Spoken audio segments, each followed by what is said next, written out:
Welcome to the United States of Tiffany. Our commentary offers a humorous take on wrestling. Please note, we're not bullying or attacking the wrestlers. We're engaging with the choreographed sport and its storylines. Our jokes and observations are about the characters and storylines, not the real people behind them. Tourists and citizens alike, welcome. Enjoy the show, and remember, it's all in good fun.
All right. Hola. Let's turn the music on to make sure my microphone is down. Do I have it on right?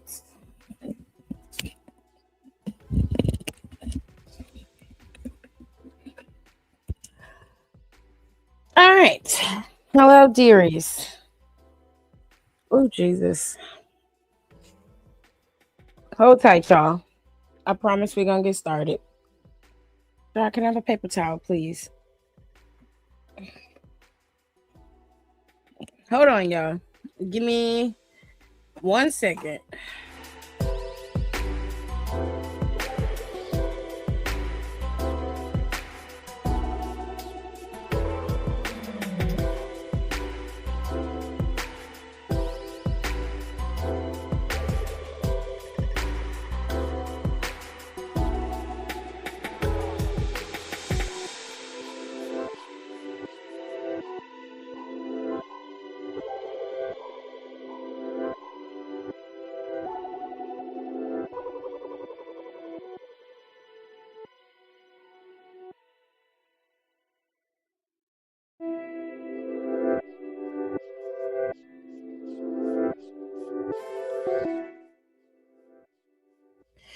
All right, NXT was last night, and they were in Booker T's hometown. I believe it was, what was it, Houston, Texas, that they were in. Hello, hi, how are ya? Hi, how are you? I see new faces in this. Hello, Mary. Hello, Heidi. How are you guys doing? Okay, let's jump right into it. NXT was yesterday. I promise I'm not going to keep y'all long. There were a few things you need to pay attention to, and the other things you can just let it be what it was. If I recall, Ricky Saints and Ethan Page are the ones who kicked off the show. They were in Houston. Very good. Very good. They kicked off the show. They came out there, and it seemed like they were on the same page until they weren't. And they both seemed to be believing one was going after the NXT championship. But it seems Ricky Saints thought that Ethan was going after the other title. But it looks like Ethan is also going after the NXT championship, which I told y'all he was going to do. However, the two of them were able to be cohesive enough to work together to get rid of Joe Hendry so that they can get to the goal, which is the NXT belt. They'll worry about each other later, but they needed to take out Hendry. Well, that divulged into a fight, and Joe Hendry came out there, said his piece, and the three men began to brawl. They fought for a while, and for a minute, it looked like Joe Hendry got the upper hand on both men, but then Joe Hendry was laid out by none other than Tony D'Angelo. Now, if you haven't been paying attention these last couple of months, then you wouldn't have heard what Tony D'Angelo's plan was. He made it very clear that the first person that he was going after, or the first set of people he was going after, was Dark State, because they're the ones who dismantled his family, destroyed him, and got him put on the shelf, but also they're the ones who cost him everything. So he had to get rid of Dark State and get them out of his crosshairs and make sure they lost everything just like he lost everything. And that is exactly what happened. He took out Dark State for just a small amount of time, and they moved on to OTM. And we'll get to that in a minute. But it seems that his next phase, which he made it very clear there were two phases. First phase was Dark State. Second phase was obviously Joe Hendry. So he came out there on the attack on both, on all of them, Joe Hendry, Ethan, and on Ricky. Okay, is a pretty brutal time. You turn that down just a little bit. That you feel luxurious. I'm assuming you got your set in. So the boys got laid out, and it was interesting. Now, as the show progressed, of course, we saw clips from backstage. I'm not going to go in direct order. We're going to bounce around a bit here, but we're going to make it very clear. It was total chaos backstage. OTM got blindsided by Dark State, and it looked like OTM was um keeping their shit going. It looked like they had the lock on Dark State, but then when Dion showed up, that took out the odds. Don't know where Cutler is. Not sure where Cutler is, but it looks like Suggs, Osiris, and Dion are still maintaining Dark State, and they took out OTM. They just yeeted homeboy off the deck and then beat up Nima. Like they really beat him up. They beat him up real bad. So it looked like they think they done with OTM, but that's not gonna happen. Next week, LTM is going to qualify for the number one contendership for the tag team titles. It's not OTM. It's going to be Elio LaFleur and Eli Knight facing off against McCulloch for the number one contendership. Don't know what they're going to do with OTM, but somebody can come in and add in the fillers that I'm missing because I didn't get all that part. He said, "Yep," and I'm swimming in this robe. I can't with you. Okay. He said, "I feel like a mom waiting on her kids to open their Christmas presents. Please, I can't with you." Any whoosies, there was more backstage stuff. Thea Hale was backstage talking to Tatum. They had a little back and forth, and it looked like Thea was really, down on herself. Then here comes Kaylani. Kaylani tells her, "You got to start being selfish. You got to start looking out for numero uno." And that's how I was able to do what I did. She was like, after getting kicked out of the locker room, being treated like shit, talk too crazy or whatever, I started being selfish and I started winning. And I was like, no, that's not what happened. You actually were winning before you started being selfish. You was the first inaugural women's North American champion. You were TNA champion, knockouts champion, and this was before all the selfish shit started to happen. So I don't know what I don't know what you talking about, but Thea was just sitting there. She heard what she said, and then here come Miss Parker. Miss Parker was like, "Kaylani, shut the fuck up." She was like, "Thea, girl, you just got to start doing you. That's it. You ain't got to change who you are. Just do you." And Kaylani was like, "Well, how the fuck would you know?" She was like, "Girl, when you just tapping your way out in the last match?" She said, "Only reason why you talking shit now," but she said, "You want talking shit when Lola was beating your ass last week."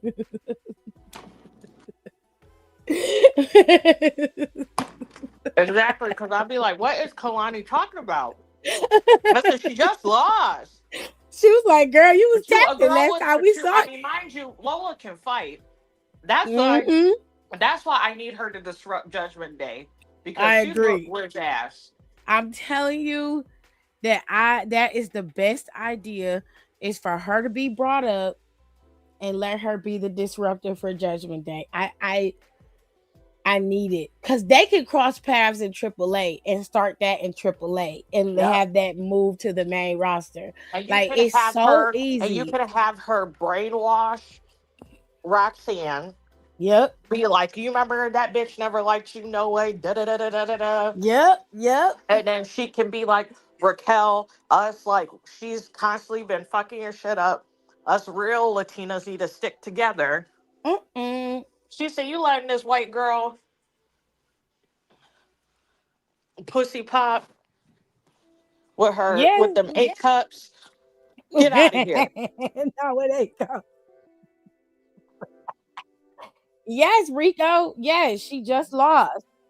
And she was like, and when you do, she basically was just telling her like, when you do all of that, you'll win. And I mean, like, she ugh, was that like, pissed well, me then off. you just lose to Blake. Like you need to mind your business. And Jada Parker was like, "Bitch, I'll beat your ass right here."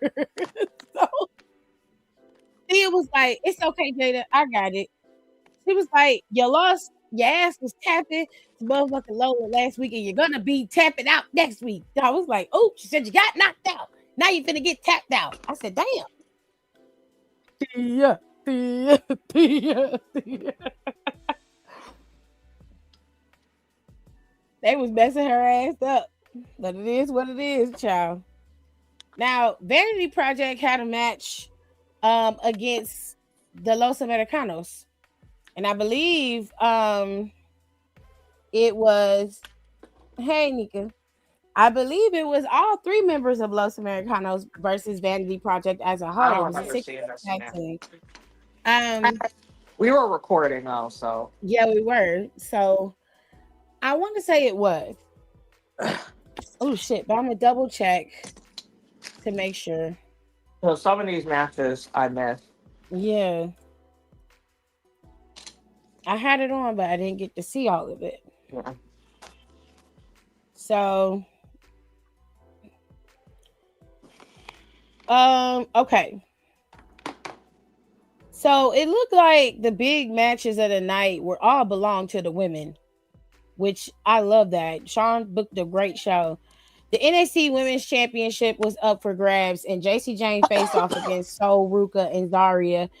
The way JC Jane won this title, that shit pissed me off. But I was like, you know what? Y'all ate that. I ain't gonna lie to you. You ate that shit.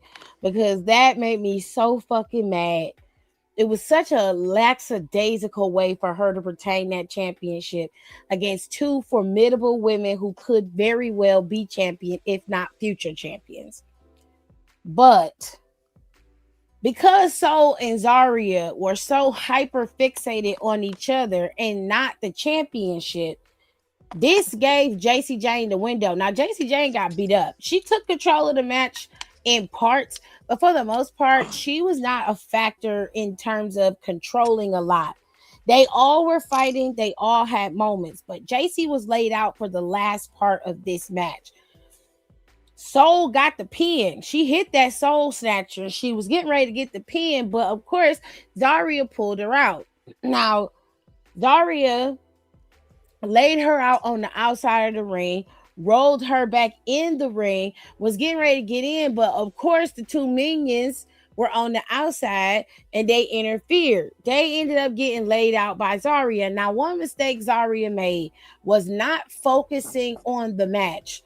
The bitch decided to try to lay out the two girls on the outside and took forever doing it. She had to get Fallon up on her shoulders for this press and then lay her out. She had already had took out Lainey, so there was Oh my nothing God, else. what's Darby Allen doing? I don't know, baby. She already had the opportunity to get back in the ring, and all JC did was roll over enough to put her arm over Soul and got the pin. He All just because flipped his car Zaria. over. What? What happened? He literally, I can't, I don't remember, I couldn't see which person from the dogs was, literally dragged him into the truck, thought he was driving away, flips the fucking car upside down. Darby Allen crawls out, whole dude just flopped out of this trunk. Oh my God, I'm shocked these people are AEW is alive. going off the rails. Anyways, that's fucking nuts. Um. Anyways, she ends up winning the match and retaining the title. Now, I need them to run it back with one of them. One of them needs to. They need to do a number one contenders match with Soul and Zaria. One of them needs to win, and then the one that wins needs to go on to stand and deliver to face JC Jane and take the title off of her. It's time for JC Jane to not be champion. We're tired, and you need to move on. And if Soul loses, then she needs to come up. There's no reason for her to stay down there. Now, Well, back to JC us. also needs to come up. Well, fair enough. Now, Los Americanos went up against Vanity Project. Los Americanos did beat them. I wasn't finished talking about it, so y'all put it in the comments before I can finish talking about it. Relax. Let me get there. Los Americanos beat them. And of course, El Grande Americano is the one who used his signature headbutt to win. Sure, whatever makes you happy. Now, Booker T's appreciation night happened. The kids was there. Charmel was there. Vic was in the ring talking big up on Booker T. Everybody was congratulating them. Now, I don't know what Keanu Carver did, but I know he crashed the party. He like showed up towards. I can actually speak about this because this made me mad. Okay. While Booker just got the mic because he was about to say, his thank yous, da da da da da, and Right. then old dude walks out and was like, shut up, basically, because everybody started booing him. And then he was like, nobody should be honored. It was just like a bunch of nonsense. And then, obviously, like, the kids got out the ring. Some security dudes tried coming after him, but he, like, beat him up, beat up his two ROW wrestlers. And then what's it called? And then I almost called him Pastor Troy. And then and then Jasper Troy. That's how I'm telling, showing my age. Shit, I'm I calling him haven't heard Pastor Troy Pastor from now Troy in a on. while. So Pastor Troy came out, whooped Keanu's ass a little bit, and then he broke up there and he was like, and Booker T was like, thank you, thank you. And then the people came from the back, like I think Sean and like Stone and like JCJ and like a couple, some people from the locker room. And Booker was like, hey, you gotta do something about old boy. Like, this is crazy. I mean, he ain't lying. Cause what is he tripping for? Why are you still what are you still fucking mad at Booker T for? You're on TV. That's what I'm asking. What you still mad about? I don't know. You I'm getting have tired of you. nothing to be mad about. Not like you got fired like BJ's ass. Well, he should have got fired. Okay, this is too much. Why are we biting people at 8:43? Not they biting him. Oh my god, he biting them. Old dude got blood on his mouth. It's not. Damn. The This show is just started. this is early. Okay. They could at least waited till 9 for all this. Damn, this is too early. I would have I'm went to so go proud get a of beer. Ren Sinclair. Ren Sinclair is your speed champion. I'm so proud of her. Ren's funny. She won the championship from Fallon Henley. Fallon was the speed champion. She ended up dropping it to Fallon. I mean, Fallon wasn't doing nothing with it to begin with. So whatever. There's also no reason for Fallon to be the speed champion. She also need to go up. If JC Jane go up, I need her to go up. Now, I need y'all to see something.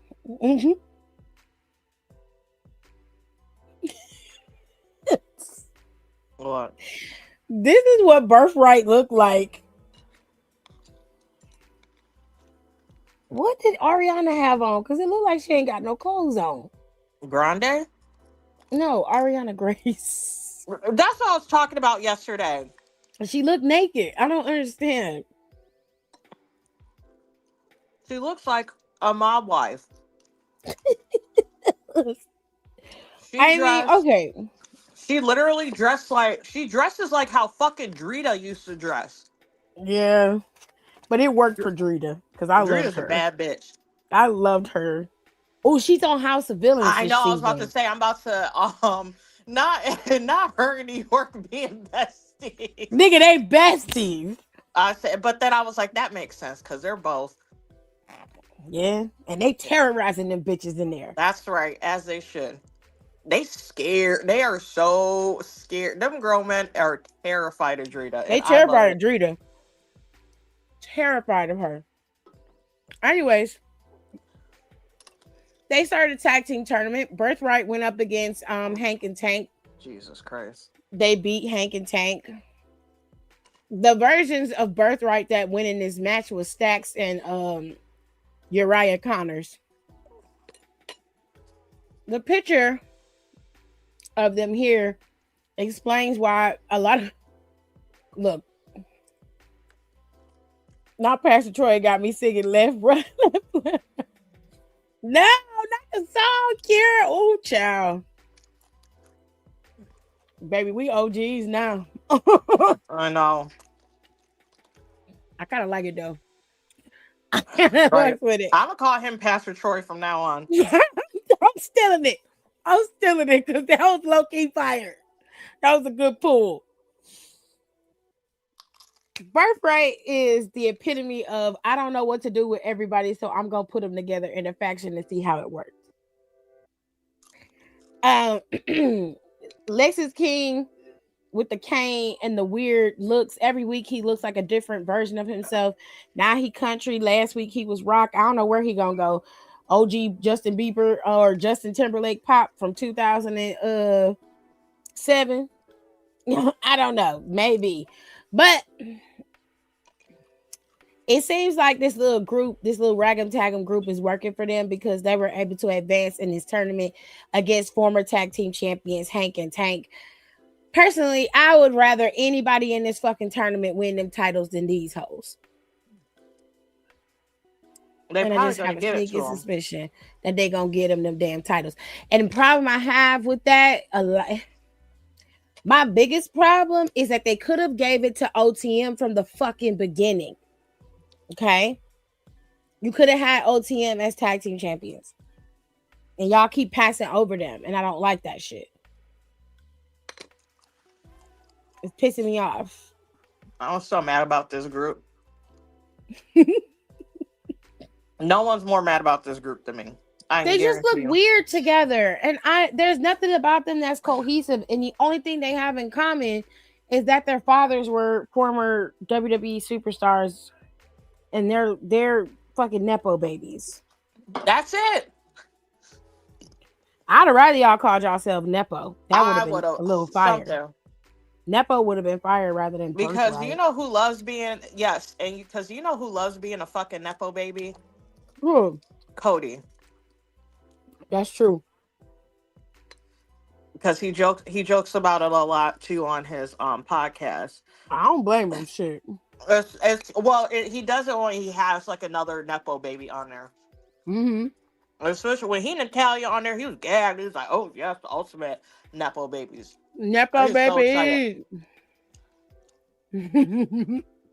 So like they could have leaned into I just hate everything about this group. I hate everything about it. I hate everyone about it. It's just there's nobody that actually stands out as a standout in this group. And usually when you have a faction, there's at least 2 or 3 people in the faction who stand out. Compared to Judgment Day, you had Rhea, you had Finn, and then in the new iteration, you got Dom, you had Liv, Raquel, Roxanne. Everybody could be a standout on their own. And in this faction, the only person that I believe would stand out on their own and actually be somebody of value in terms of main event possibility is Charlie. Stax is a mid-carder. Uriah Connors is a mid-carder unless he shows something else, which it doesn't look like he will. Lexus, the biggest problem with Lexus is that he don't have nothing going on and he just keeps reinventing how to look like a sleazeball. And I don't like it. And Ariana, as much as I like Ariana, she's charismatic, she's funny, she's got great presence. Ariana, wrestling-wise, is not as good as some of the other girls. So she's going to be mid-card status for a while. She'll be what Michael Hayes believes Chelsea is, but that's Ariana Grace. Yes. No tea, no shade. And I'm not trying to be disrespectful, but I'm just saying where Ariana is, if she was to be pulled up right now, her being the comic relief or the fun aspect of the show, like somebody like R-Truth, that would work for her. But putting a title on her would not make logical sense. But Chelsea makes sense. And The Undertaker had to check Michael Hayes' ass on his podcast. I was like, not Taker getting you together. Right, because that's crazy to say something about. And I was like, and kudos to Taker for saying that, because that's crazy to say about a talent, especially on fucking TV. Yep. Then you backtracking. Like, that's crazy. So, and that's that's why he got him together, because if Taker was still back there, he would have walked his ass right back to Michael's office. I wouldn't be shocked if he's gone within the next year too. He need to go. Honestly, he should have been gone. He's the last one. Did you see what they did to Toni Storm?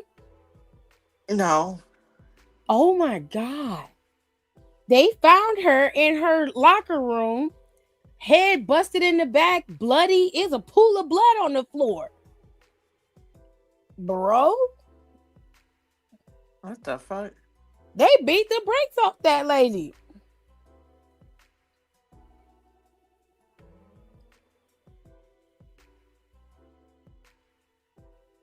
Anywho's this?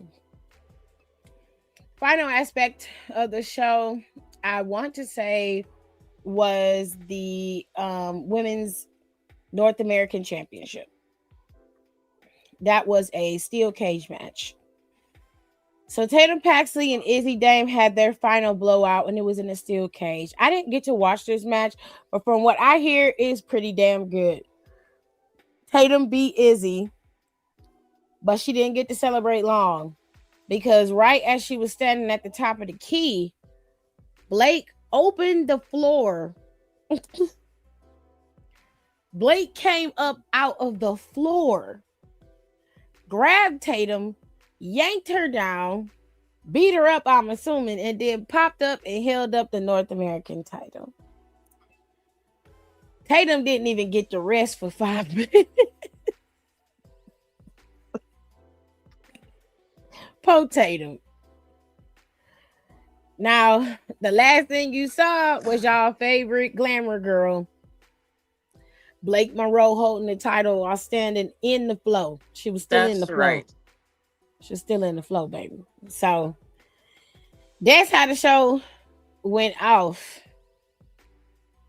It seemed like it was a good show. I just didn't get to focus on everything. And then I forgot. I was in here doing stuff and I completely forgot to put it on and watch it. So my baggles, but I got y'all next week.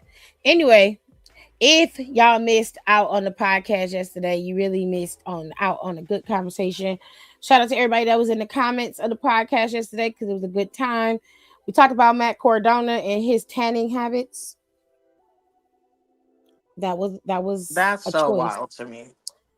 It was. We also talked about Swerve. Well, we didn't talk about Swerve Strickland, but we're gonna talk about him today. Yesterday we talked about Ricochet and we talked about MJF. Yapping at the mouth a lot. And so today there was a new post that came out about Swerve Strickland and how much money is guaranteed for him because Tony Khan owns the company. And I want to read what he said because I don't want no misappropriations going on up and through here. Okay. Hold on. Now, this is from NoDQ.com, and Swerve was on. He was doing an interview with Baller Alert, which. Oh, gosh. Okay. Swerve was asked which wrestling company pays better between WWE and AEW. Let me preface this first before we get into what he said. Swerve Strickland was never on the main roster. Okay? Swerve Strickland pay was based off of developmental talent pay, which means, of course, his AEW pay would be better than his NXT pay would be. Okay? So I want you to listen and then make sure you hear what I said. Strickland was on NXT. He was not a main roster talent. Their pays vary drastically. All right? Now, this is what he says. AEW by far, because it's guaranteed. They've, meaning WWE, got their select few the top guys who are kind of untouchable. But a lot of those guys are starting to retire now. So that group is starting to change. Like John Cena just retired. AJ Styles retired. And those were the top earners. Undertaker can't really go anymore. So that pyramid is starting to get really pointy and small at the top. If I compare the two, Tony Khan owns AEW. He is also part owner of the Jacksonville Jaguars and Fulham FC in the UK. He treats the roster more like athletes. There are player coaches in the organization, system coaches. He's a player's booker. He's in tune with his talent and his roster and where to put those guys. He utilizes people really well. It's like a scheme on a football team. Me and him gel very well because he knows my strengths. He knows where I belong and how to use all his players the right way. Because of that, he knows how to pay them too and motivate them in certain ways. We're only in year 7 of the company, which is very small window for a winning promotion, for a wrestling promotion as big as we are. We did 80,000 seats at Wembley Stadium and filled it. We did 30,000 at Globe Life Field this past summer. We're about to go back to Wembley again, and we're about to run Crypto.com Arena in 2 weeks in LA, which is already around 10,000 seats filled. So we moved very fast and grew very quickly because of his mindset about expanding and putting together a great roster. Negotiating with him was literally like negotiating as an athlete, and I'd never had that experience before. So I'm very much set for the next 3 or 4 years. After that, I get to decide what I want to do, and I'll have the leverage I need to move however I want to in life.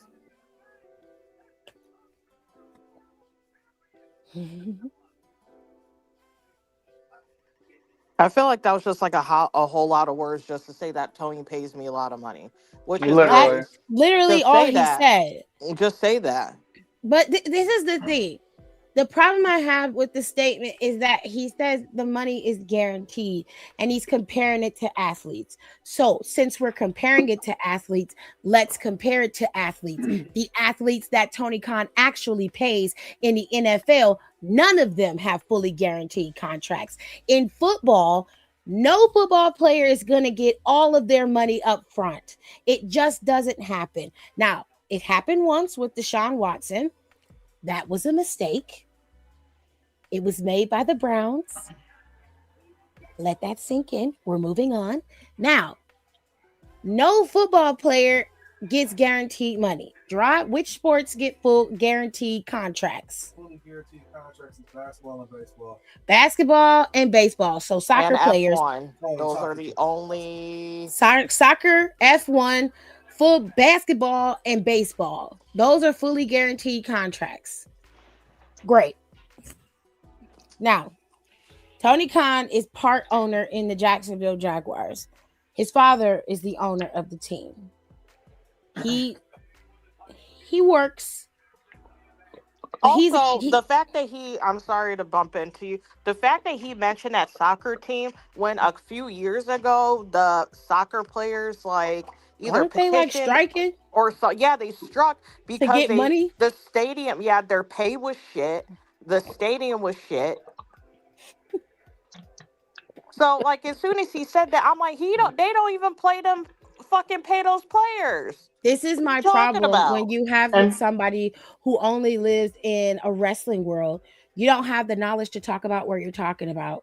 This is my thing. I'm okay with you saying that Tony Khan negotiates with me. He pays me well and he sits down so he can understand and really work with me so that I am given what I rightfully deserve as a performer, especially as a top performer in this company. I get, my negotiations are done with care. He respects me. He understands how to book me. That is how you should have said that. But instead, you made it seem like Tony Khan has this broad brush where he's paying everybody in every field that he works in and owns in, and that's just not fucking true.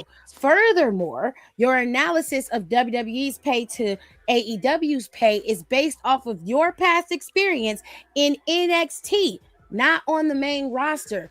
You and I both know that NXT and WWE main rosters make far less money between them. Like NXT is at the bottom. NXT makes enough money to be able to sustain themselves, and they get merch sale money. They do get that. They're not getting the kind of money that, say, a Carmelo Hayes would make because he's making base pay roster money. Somebody like Trick Williams, who probably is getting pretty decent money because he's highly popular. Okay, they're not going to be making that kind of money in NXT. And I don't understand why that's so difficult for people to understand. They're developmental. They're not going to make main roster money. That's just it. You never went to the main roster. You got cut before you even got there. So you don't know what the people make. Furthermore, your comparison as to who's at the top of the mountain is wrong. John Cena wasn't getting his normal pay as a full-time wrestler until he did this last round in WWE. Okay? The top earners in WWE, from what we know, if we're wrong, you can correct me, are currently the number one is Brock Lesnar. And Brock Lesnar doesn't even work every day, nor has he been working for the last 3 years every single day in WWE. That man makes $10 million a year off of WWE. That is not including his merchandise or any other side deals he may do with the company or any other business. That is his base pay. Roman Reigns. Now, the last time I looked up Roman Reigns' pay, however accurate it was in the $4 to $5 million range per year. And I'm sure that has since doubled by now. Considering the fact that he probably makes that much alone off of merch and side shit that he does, I don't think that his current pay is still that low. Then you have Seth. Last time I looked at Seth's was a couple years ago. His pay was at about $3 million. Now, these numbers were just based off of what I found in my research. Doesn't mean that they're highly accurate or wrong, but we're talking about who's at the top of the pyramid in terms of pay. The next person in line was Seth's wife. Becky was the third highest paid superstar in that company. And then you've got guys like you've got girls like Bianca. You have oh god. You have Cody Rhodes. Cody Rhodes is up there making upwards of $4 to $5 million per year, probably more than that. You have guys like Randy. Randy's contract is an OG style contract, so he obviously is making in the millions. These guys are at the top of the mountain.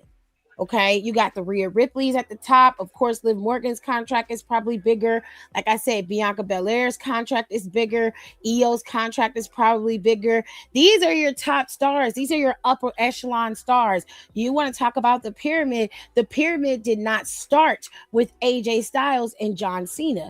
It starts with the newer generation of Roman, Seth, CM Punk. He just got his new contract a few years back. Those are the guys who are at the top of the mountain, and they're making in the millions. That does not include the side stuff that they're doing, which is the merch, the brand deals, and all of that stuff. That's just their normal pay, whether it includes TV or not. That is what they're scheduled, what they're locked in to be paid. If they are fired or decide to not renegotiate their contract, once the contract is up, the pay stops.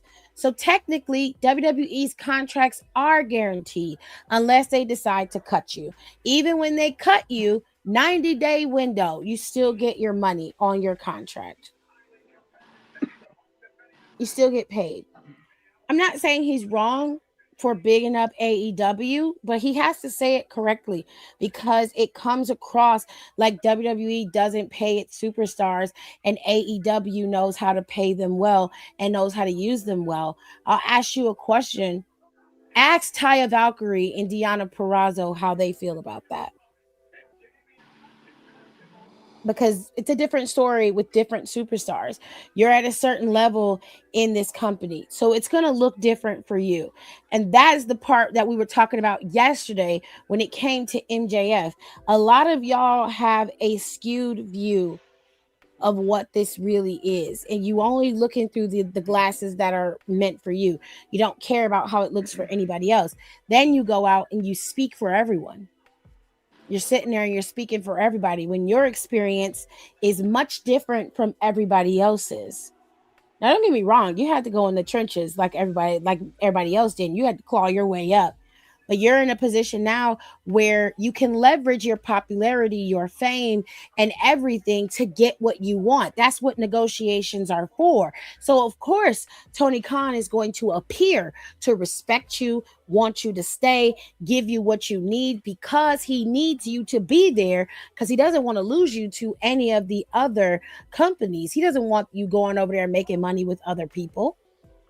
He wants you to stay there making money for AEW. So for you, yeah. For somebody like you, MJF, Hangman Adam Page, yeah, that's going to look different for you than it is for somebody like, say, Penta, when Penta was there or when Ray Phoenix was there. It looked different for them. I'm just saying. Ooh, Jesus.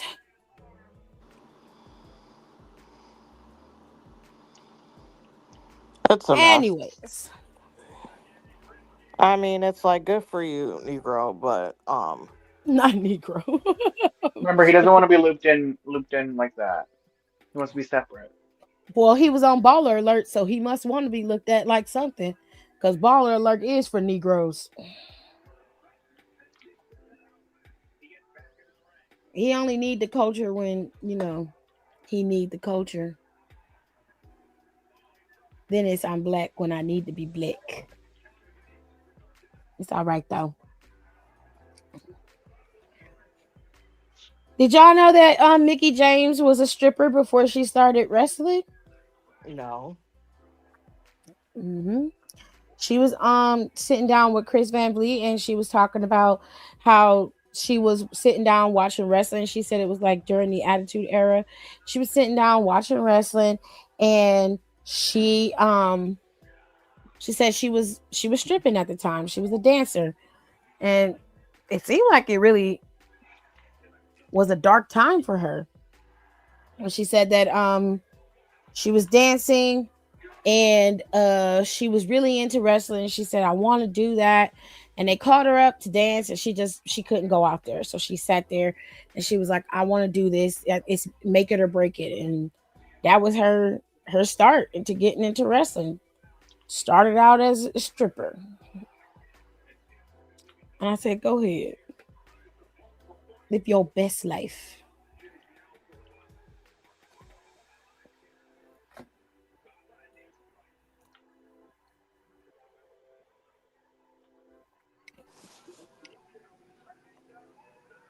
Oh, Afro Man won that lawsuit. Lawsuit for what? Well, Afro Man was at home. He lives in Ohio. So he was at home and these sheriff deputies broke in his house and he said they stole money from him out of his house. And so Afro Man put out all these videos on social media. He put out new songs and it was all about how the deputies was stole from him and was harassing him. And the deputies sued him in court. So the man basically he got mad because he said, "Hi, Hiram." He got mad because he said the deputies and them got mad because they said the videos that has that he put out, the songs that he put out, caused the community to turn against them and disrespect them. There was one where the sheriff. There's a song about the sheriff, and he basically said the sheriff is a fat ass and he don't do nothing but eat lemon pound cake. So everybody in Not town just lemon pound started. cake. I'm telling you, everybody in town just started sending the sheriff lemon pound cake. The sheriff That said sounds he so had. good. He said he had so much lemon pound cake sent to his house, and it was so detrimental to him that so many people were trolling him with lemon pound cake. Then he made a song about one of the deputies, one of the bigger white women that was a deputy that was also in his house when they raided it, and he said she was. He called her a fat fuck, and it basically was calling her ugly and making fun of her. And she was in court listening to the song and started crying. The other deputy had a riot shield when he came into his house, and Afro Man had his house decked out with cameras, interior and outside. You can hear this same deputy on camera basically saying disable the camera systems. They Took the also saw cameras. him. Dead ass. They also saw him flipping the bird through the riot shield. He put it in that little plastic window of the riot shield. And he basically tried to play it off like, no, it's just the way that I have to hold the shield.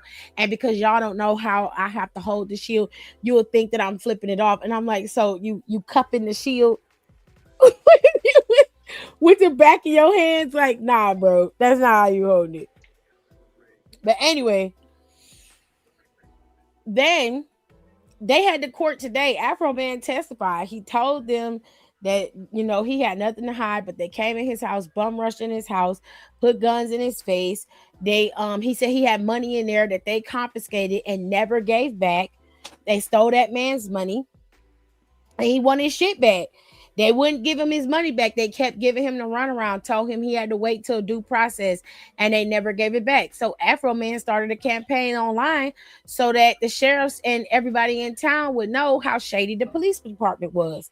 And that's what caused them to file a lawsuit. They said it was for defamation, but the judge disagreed. The judge said he didn't do anything wrong. He could have, any type of music he put out, unless what he said is true, is not defamation. And I was like, uh-oh. I was like, uh-oh. Afro Man won that lawsuit. And he was out front celebrating with his supporters, and they still sitting that sheriff pound cake. Sheriff said on the stand that he had got 3 pound cakes in the mail today. Don't look a gift horse in the mouth. What's wrong with you? I know he tired of the fucking living pound cakes now. Shit. The living pound cake is Child, it'd take delicious. me a day and a half to go through all that. A day and a half. Yeah. You got a serious sweet tooth, child. Oh my gosh. Between you and my husband, that's all Gerard do is just eat candy and cakes. I don't do it all the time. Like at this point, I like twice a month.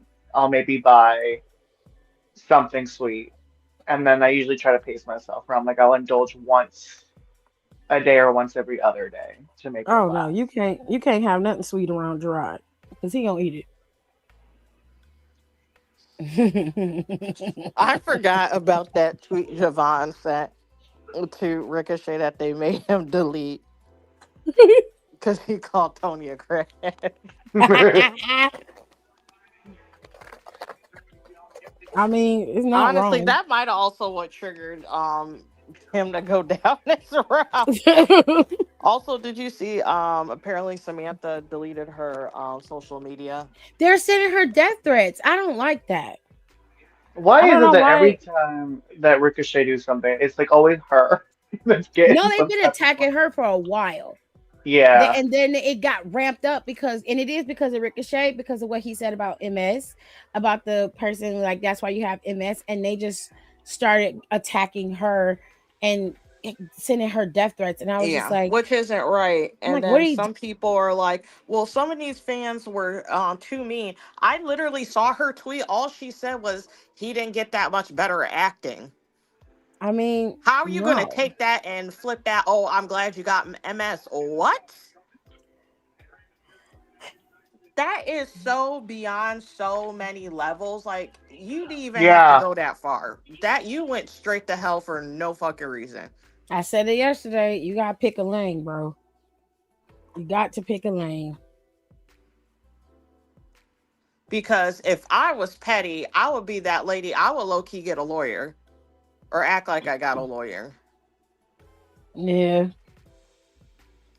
and make somebody contact somebody in Jacksonville.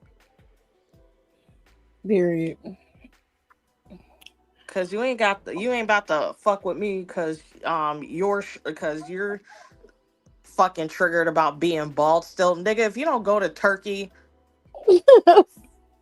He looked better bald anyway. Just stay Yeah, he bald. don't When you look have the right. Like hair, he's you look like weird. he looks ugly. Like he looks honestly looks like a fucking loser with hair. Like if you see like the old ones, ugh, I hate this Miami.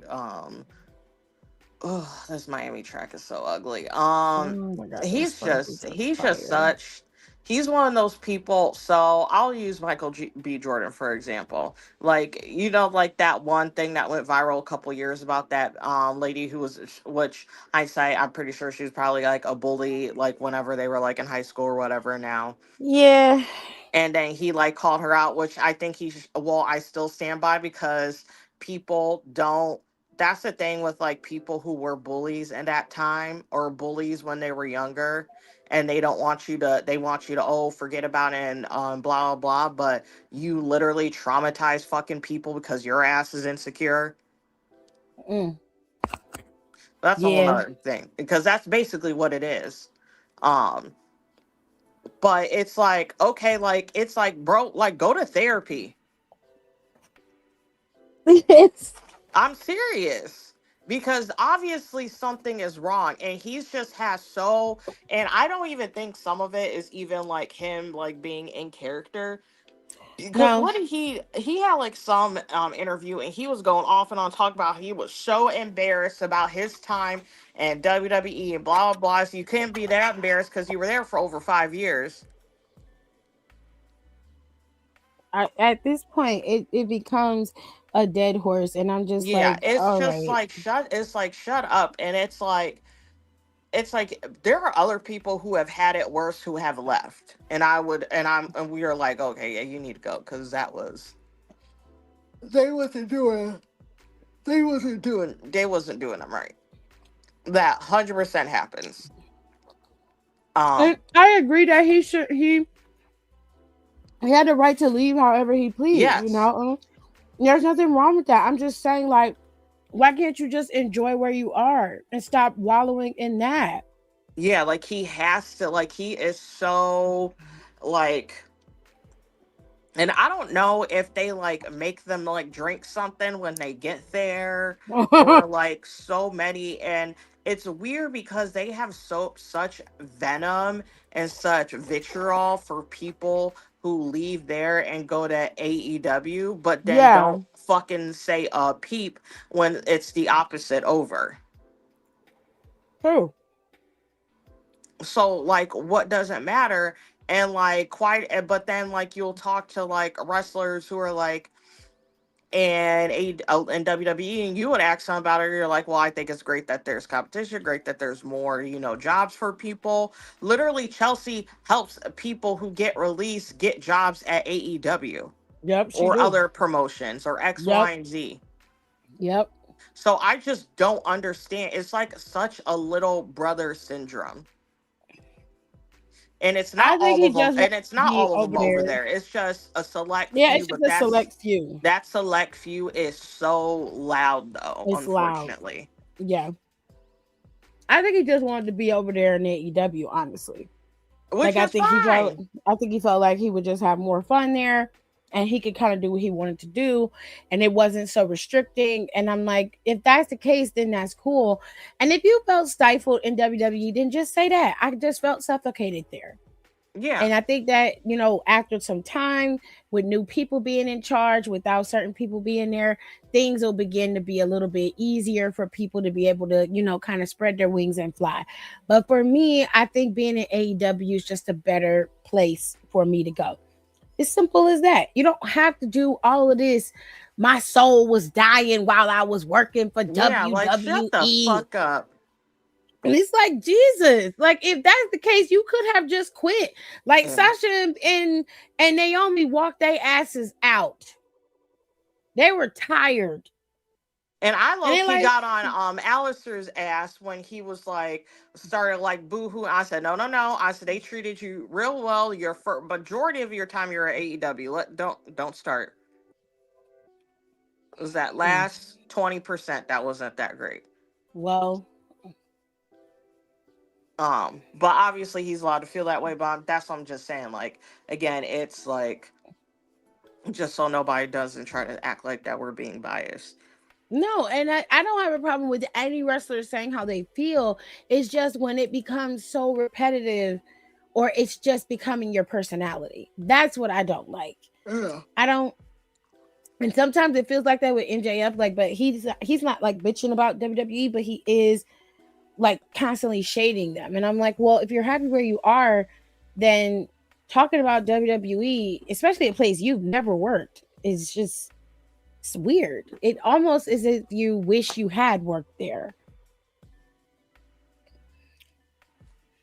Yeah, it's like, and then when he says like, "Oh well, I've had talks," which I'm sure he has. Like that's not something like I'm discounting, but at this point, like when your contract is up again, I don't know if they're gonna pick up the phone Mm, next time. mm. Hey, AC2. I don't think they're gonna pick up the phone either. But you know, But who knows? Because there it depends on how he looks. But they feel like it's not even worth it that much. And they're just gonna be like, whatever. right? They can invest elsewhere, and that's what I'm saying. Like he acts like, which is a young company, so that's why it's like it's hard to like compare and contrast. Yeah, Um, to a certain extent, like that's very hard to do because again, like WWE has had years and years and years and years to fully establish themselves. But at the same time, like let yourselves do that. Like there's a lot of good things going on over there. yeah, The storytelling is like it's actually consistent. It's it consistent is. storytelling. You're building on storylines, closing them when they need to, expanding them when they need to. Like it's a very cohesive programming.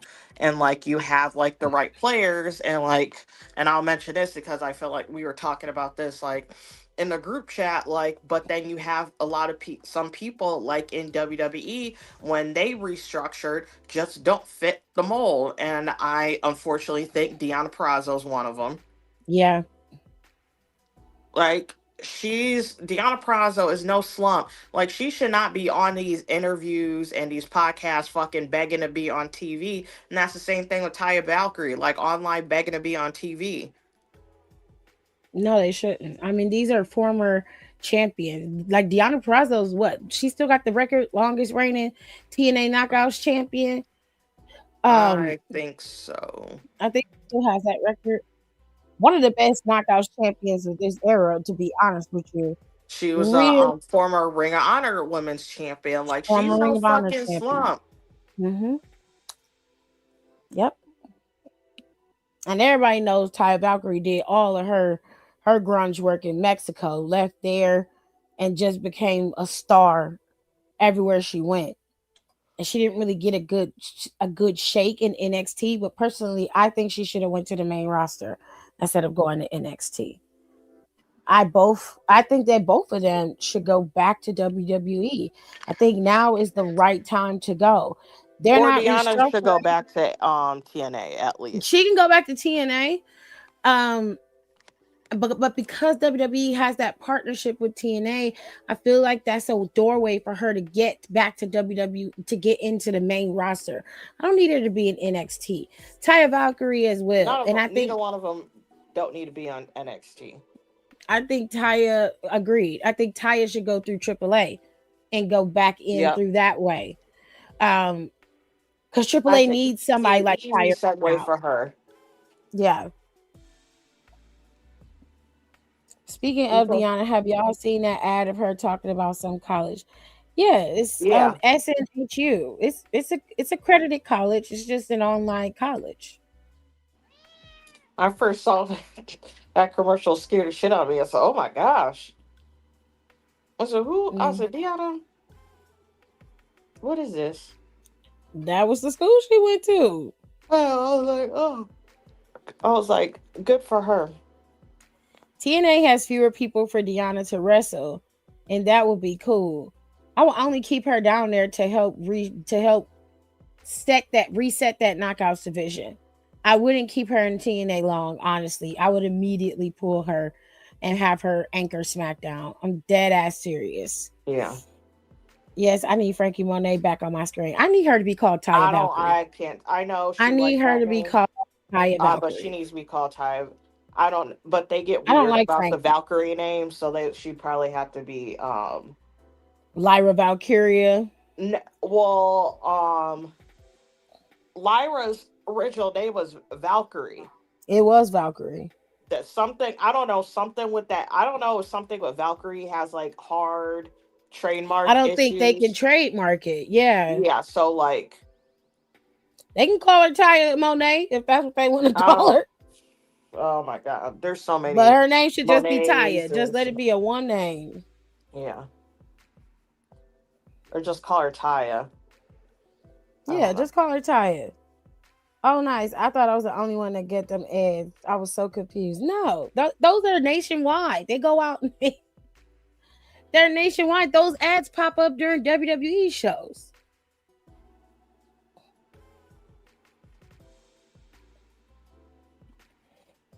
But yeah, I just hope that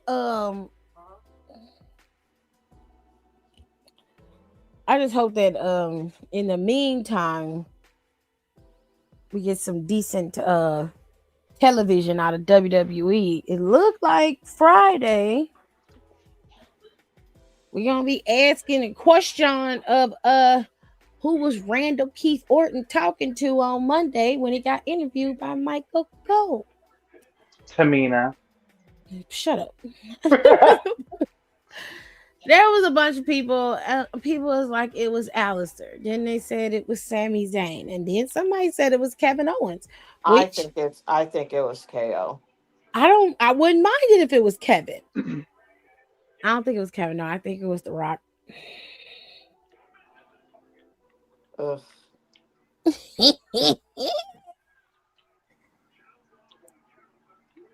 I just used to love her theme in WWE. That shit used to hit.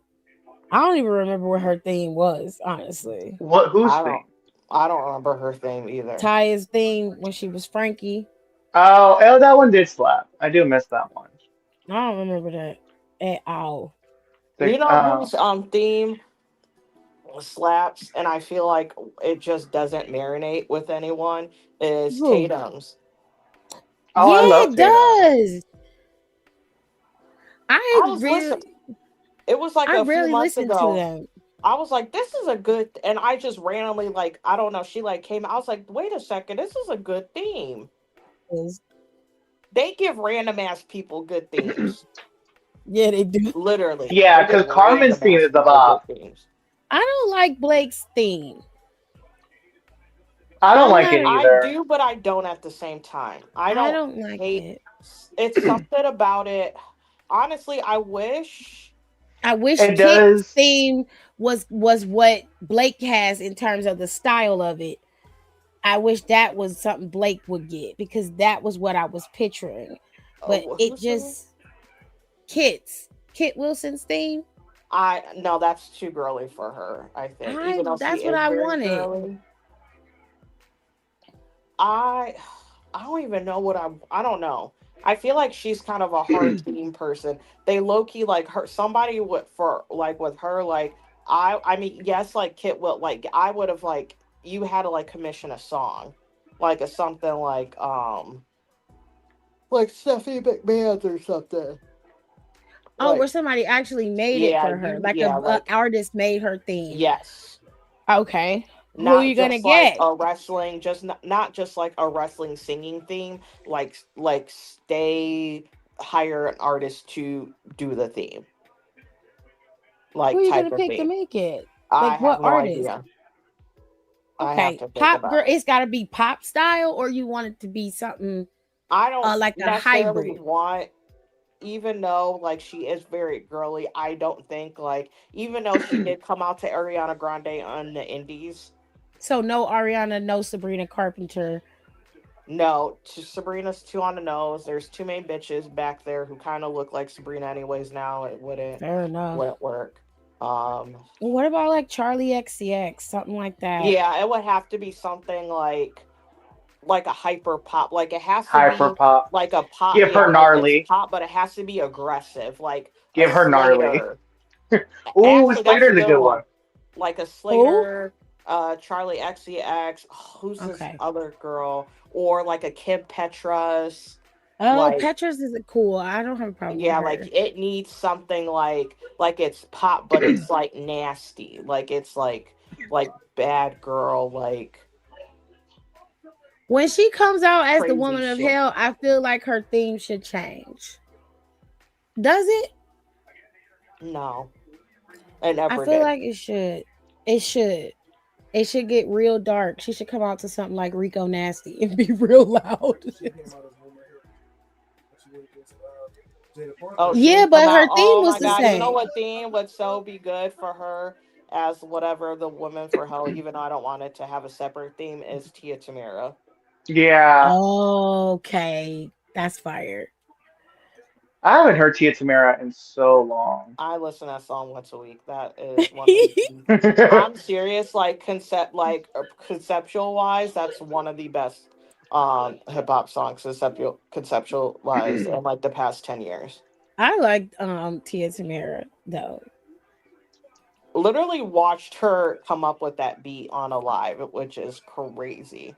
I Oh wow. know. That was Yeah, crazy. she literally came. She like that beat that dun, dun, dun, like she was literally messing around on a synth keyboard I did not on a know live. that. Yeah, and then it like Uh got stuck in her head, and then I think for like a couple years, then she finally was like, okay, I. Then she did finally did something with it. that's cool. Keisha Baby Girl said, ooh, Tip, I wouldn't mind to see Chelsea and Deanna becoming a tag team again. I feel like they would eat, especially if she comes back to WWE. I honestly I don't mind that. But I see Deanna Perrazzo being a pillar of SmackDown for a couple years.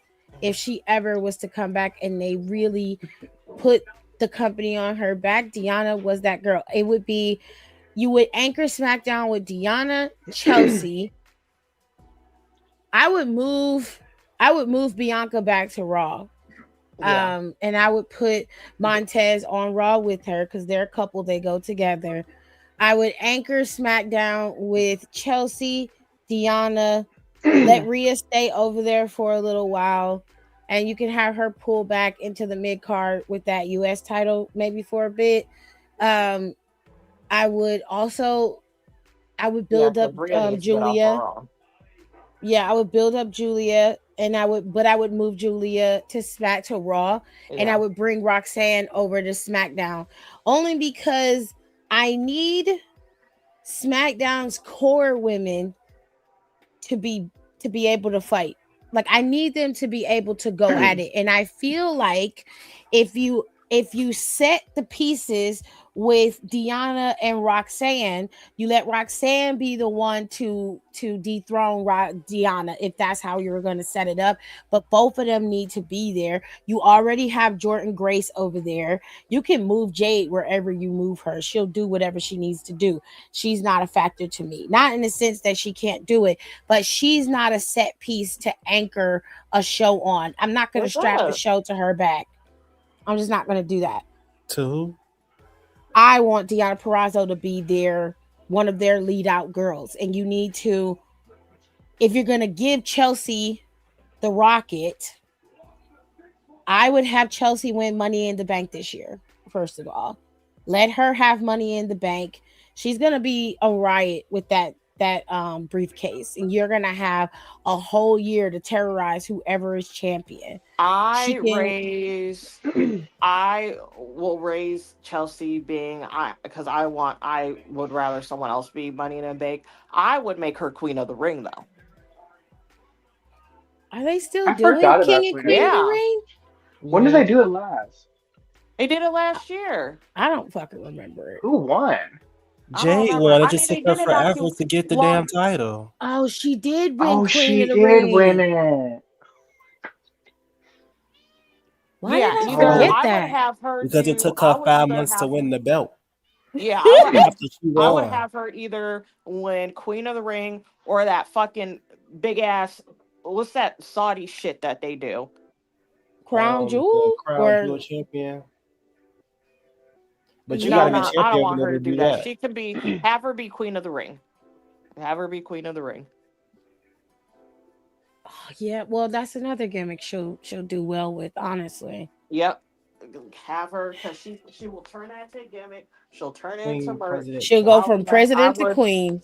yep. I would rather her do. I would rather her win that because I feel like that fits her better.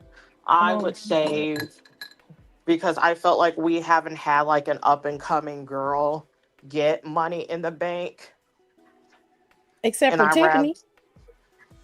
yeah. I Fuck don't, that but I bitch. don't. I'm Damn. not counting Okay. that. But I want someone like a Roxanne or hell, a JC Jane is up there by then. A JC Jane, like somebody like that. I'll cry. Yeah, stop giving people who's been established. Yeah, I'll I don't. fucking cry if they give it to JC. I'm not gonna like that. Oh You'll never hear the end of it. no. Oh no. She said no. No.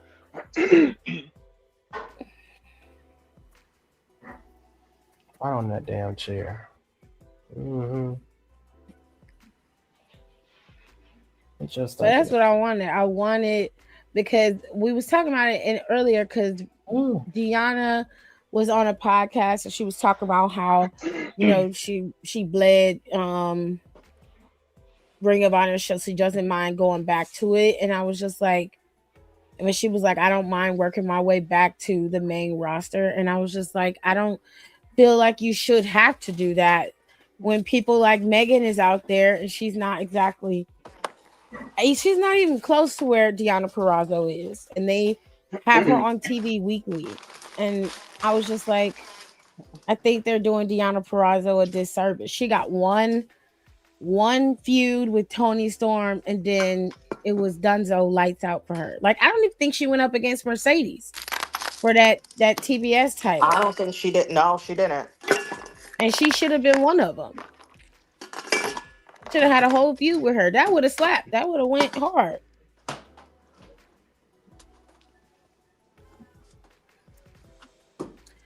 We got one more thing till we talk about regular bullshit.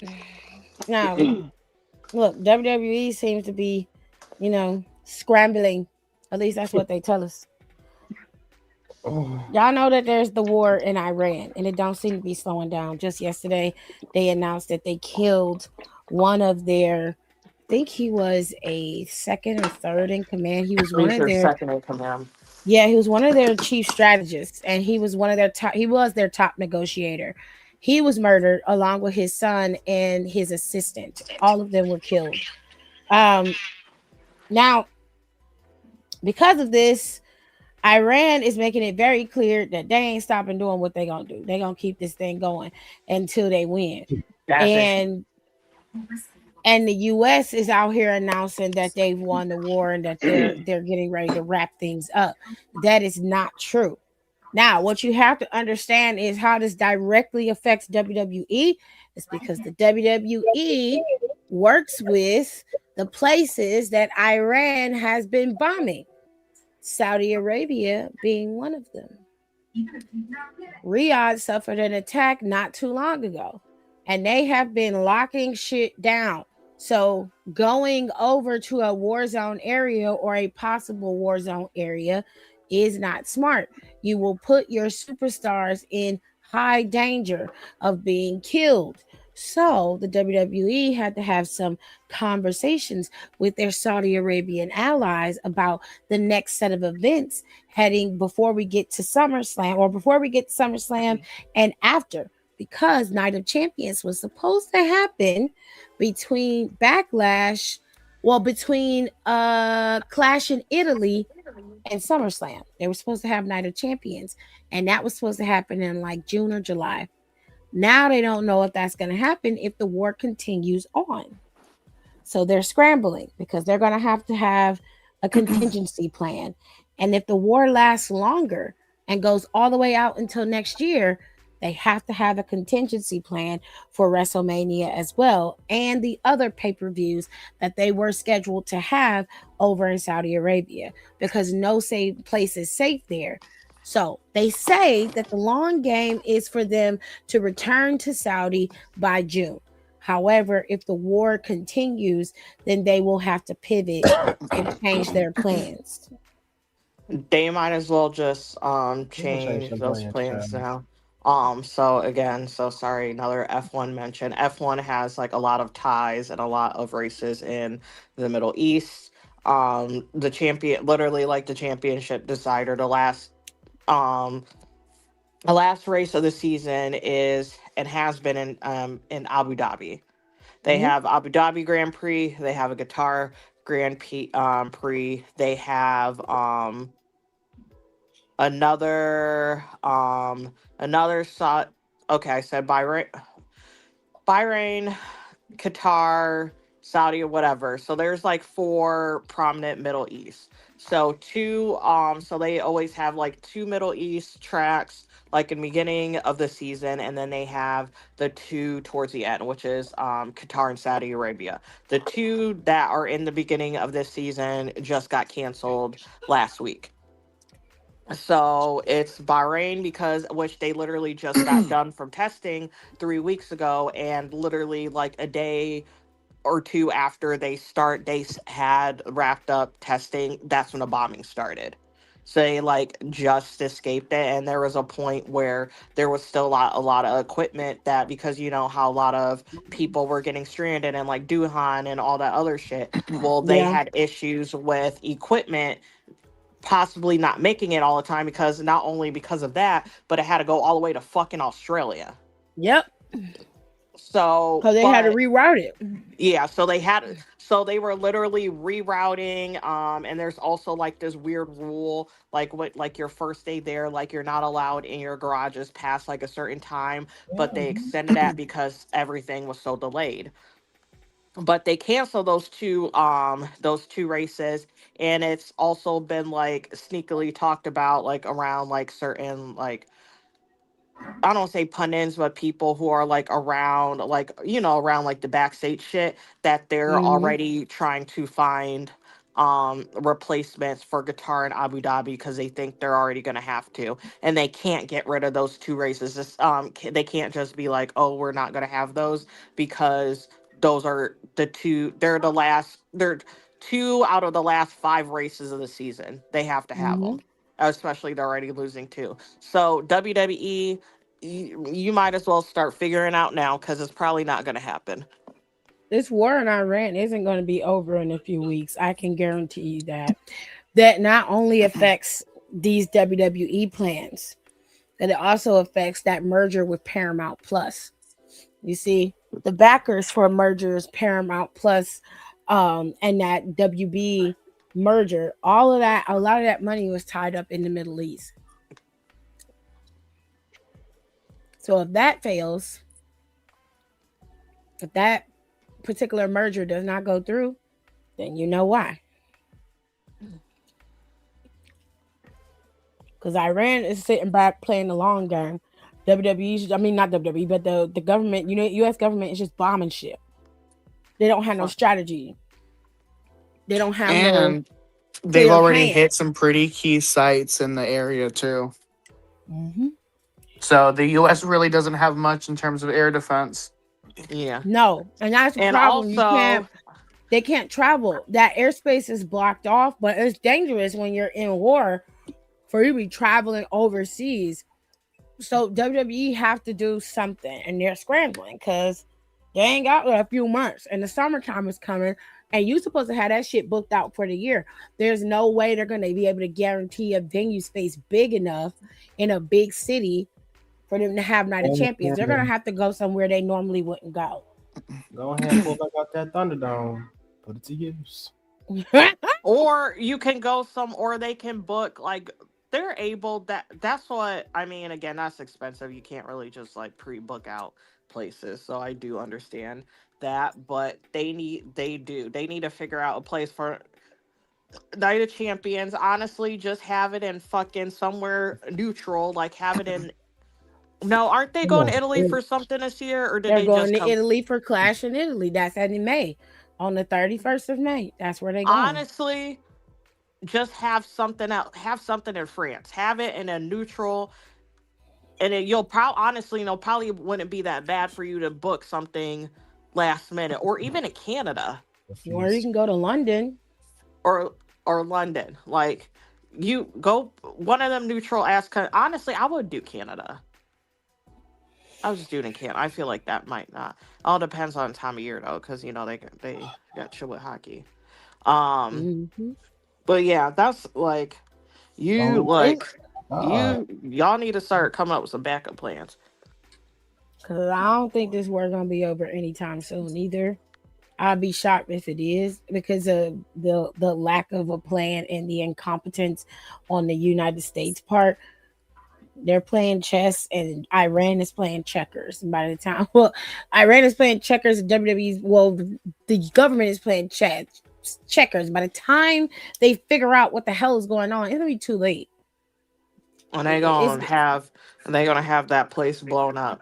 And I mean right, not like and by place blown up, I'm not talking about somewhere in Iran. I mean somewhere over here. yeah, and they're gonna be. That's on Pennsylvania Avenue. Mm, Mm. I I'm just mean, saying. shut up, Don. I know it's okay. coming. Don't say it. I'm just Don't saying. no. They said they just worried about certain people, and I said that's all right That's with what me. they said. They They very he said plainly.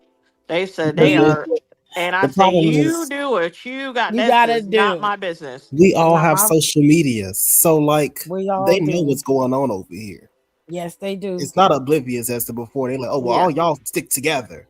No, But given No. Iran's past with the US before, they've never had a problem with the American people. Their problem is with the government. And they've always said that. They also like because back in the day, they had went in and kidnapped people who worked in the US embassy.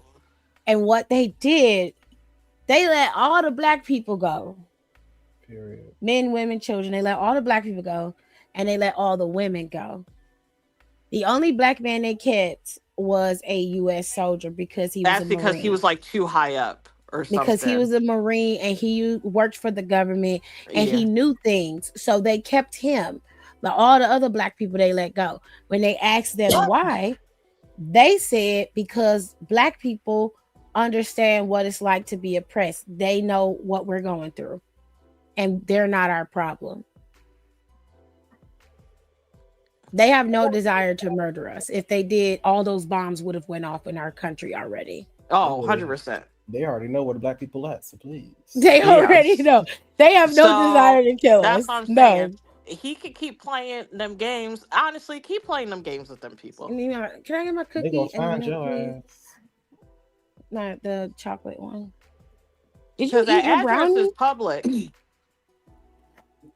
Oh, They gonna Not find somebody you and said this kill on all your TikTok, and they said Mary. that they have a couple. They was like, no, they said why they over here, so they gotta go to a few places. nigga. You gotta just do the whole thing. Give me You that Snickers don't doodle just that go I to one found. place while you're here. You gotta take a tour. I'm trying to buy 'em. Now you gotta take a tour. I'm serious. Junior, come here. Go sightseeing.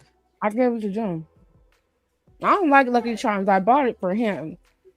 And I bought What do you you mean you one, don't but I like don't Lucky fuck with Lucky Charms? Charms. I don't like Lucky Charms, they nasty. Them Charles taste like chalk, and that cereal don't Yeah. taste like nothing. Get out of here, Cookie. Get out here, Cookie Monster. Go You. No, Jesus. why? God bless you. We were watching the Sesame Street Tiny Desk, and like 2 seconds in, after the first song, Cookie Monster said, "All right, it's time for a cookie break." They I said, know that's "No, right. no, it's not time for a cookie break." He said, "What you mean? We just did all this work." He said, "We did one song. We're here for like another 10 minutes." Sesame Street had a tiny desk. I didn't know that. Yeah, it was cute. I said, Sesame "Okay, Street. it's a vibe." You said it was cute. It was a vibe. Yeah, I'll be waking them up with music. They be looking at me all crazy. Period. Wake up! Get up! Lucky Charms is nasty. I don't like Lucky Charms.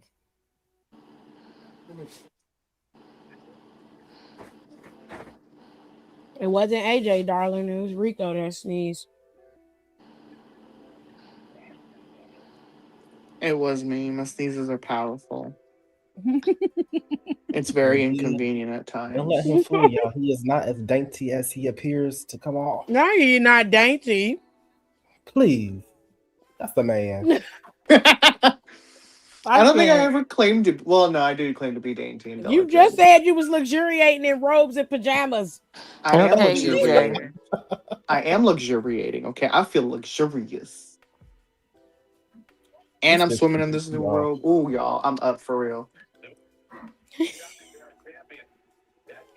I love that you feel like a rich auntie in your new robe. Exactly. I love that for you. But like a true auntie, again, it's like, we claim to be delicate, but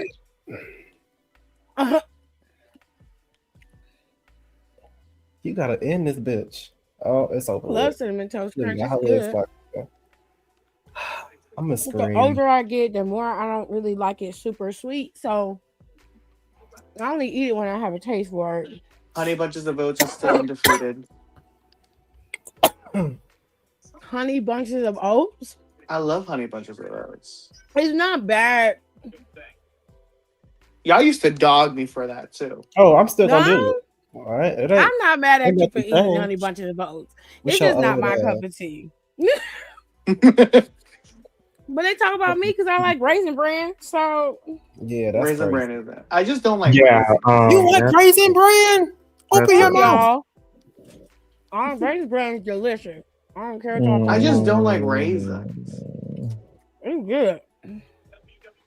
That turns out my mom has been surprising me these past couple of years. I don't know what's been going on. All of a sudden, her favorite cake is carrot cake.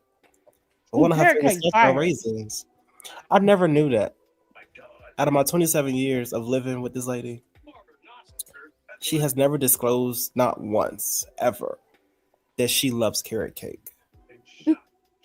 It's I said, alright. when the fuck did you start eating carrot cake? She said, what? Why That's when my the fuck favorite did you cake. start eating No, it? like I was like threw it off like all the way. I was confused. Shut up, Brandy. I don't say nothing to y'all about y'all cereals. Don't talk about mine. Okay, because I love a good cereal. I used to eat Cocoa Puffs. Now it's just too much chocolate. Right. I used to love Cocoa Puffs. I used to eat Pops. Who remember Pops? Corn Pops. Yeah, when they used to be chilling in their little community, the milk would flood their town. Yeah. I remember that. And it was always so traumatic for no reason. I love Pops. Because they would just get annihilated like that. Mm-hmm. And I understand why. I'm like, it's so sad that y'all just feel this way every time milk comes. You'll give me a bowl of Pops now. That's Gerard's favorite cereal is Cocoa Puffs. It's Corn Pops. And he likes Cinnamon Toast Crunch. I can't keep that shit in the house. I love Rice Krispies. And now it's Honey Checks. That's all he eat. Oh, Honey Checks Not is Honey amazing. Checks. They put crack on that. They got There's to. Dad as dry eats it dry. I do too. I do too. So you and Dry gonna be best friends, honey. We already are. He said y'all already best friends. Don said y'all already best friends. I'm like, I told AJ, I was like, well, when I go to the cabinet, I gotta get cereal in case nobody want to eat like heavy breakfast every single day. You're gonna want to eat something.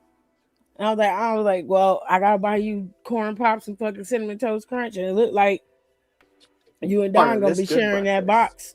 Either that or you have to buy one for each of you. Because I'm not gonna finish a whole box on myself. Oh, Gerard will. You ain't gonna get none of it. I'm like, dang, it's gone. That's crazy. I'm like, yeah, Garrett. No, see, I'm smart. I would at least put me some in the bag. Yes. It's like I do stay in the house full of 6 people, so I know the trauma. You got to. You got to protect yourself.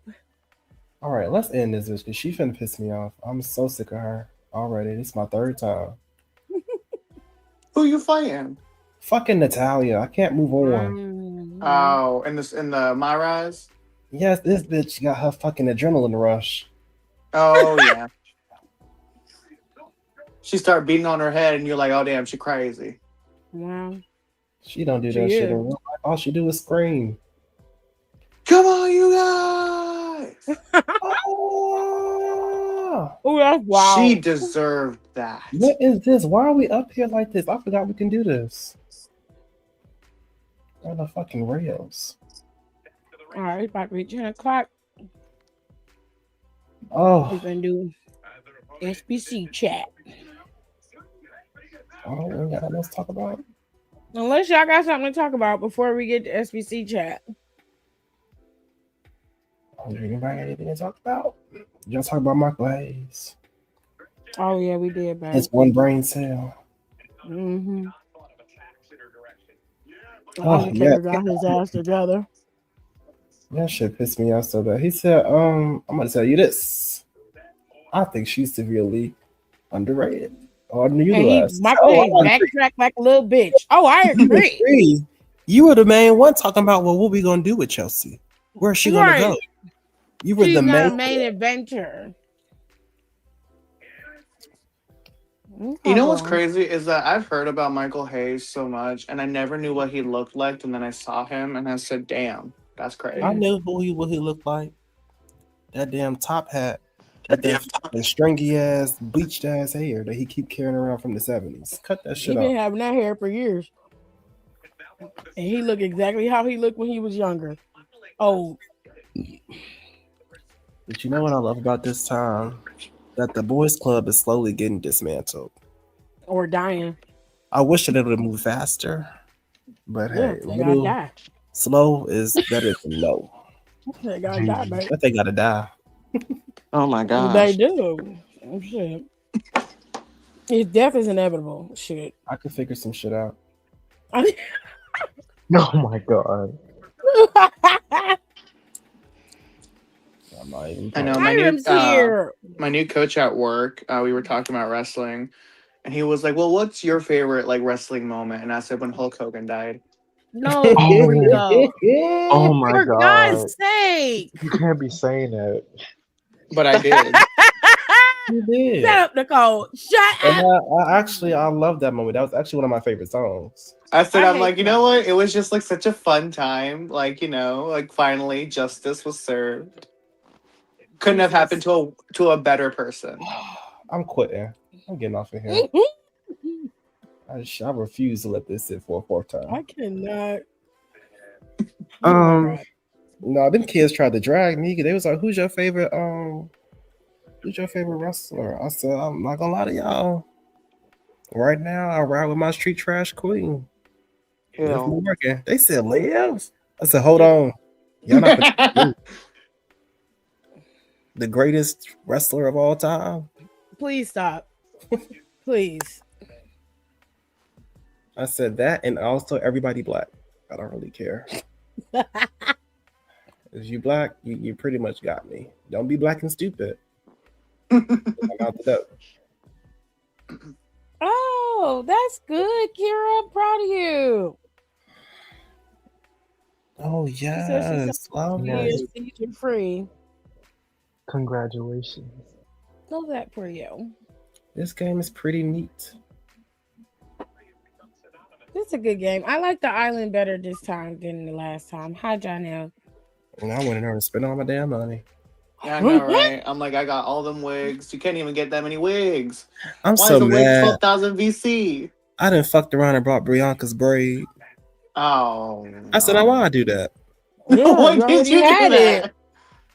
I'm not even gonna use the damn thing. Why'd you set yourself up like that? Child, just be bound off impulse. I was just clicking away. You said this one and this one and this one and Yep. Literally. And I was trying to get a bob, and it said, What you mean?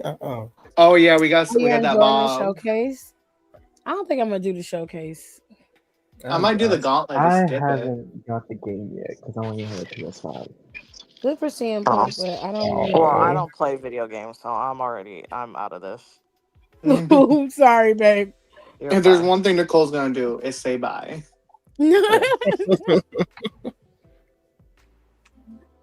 She goes like, and that's my cue. It was good. I put in a good 4 hours.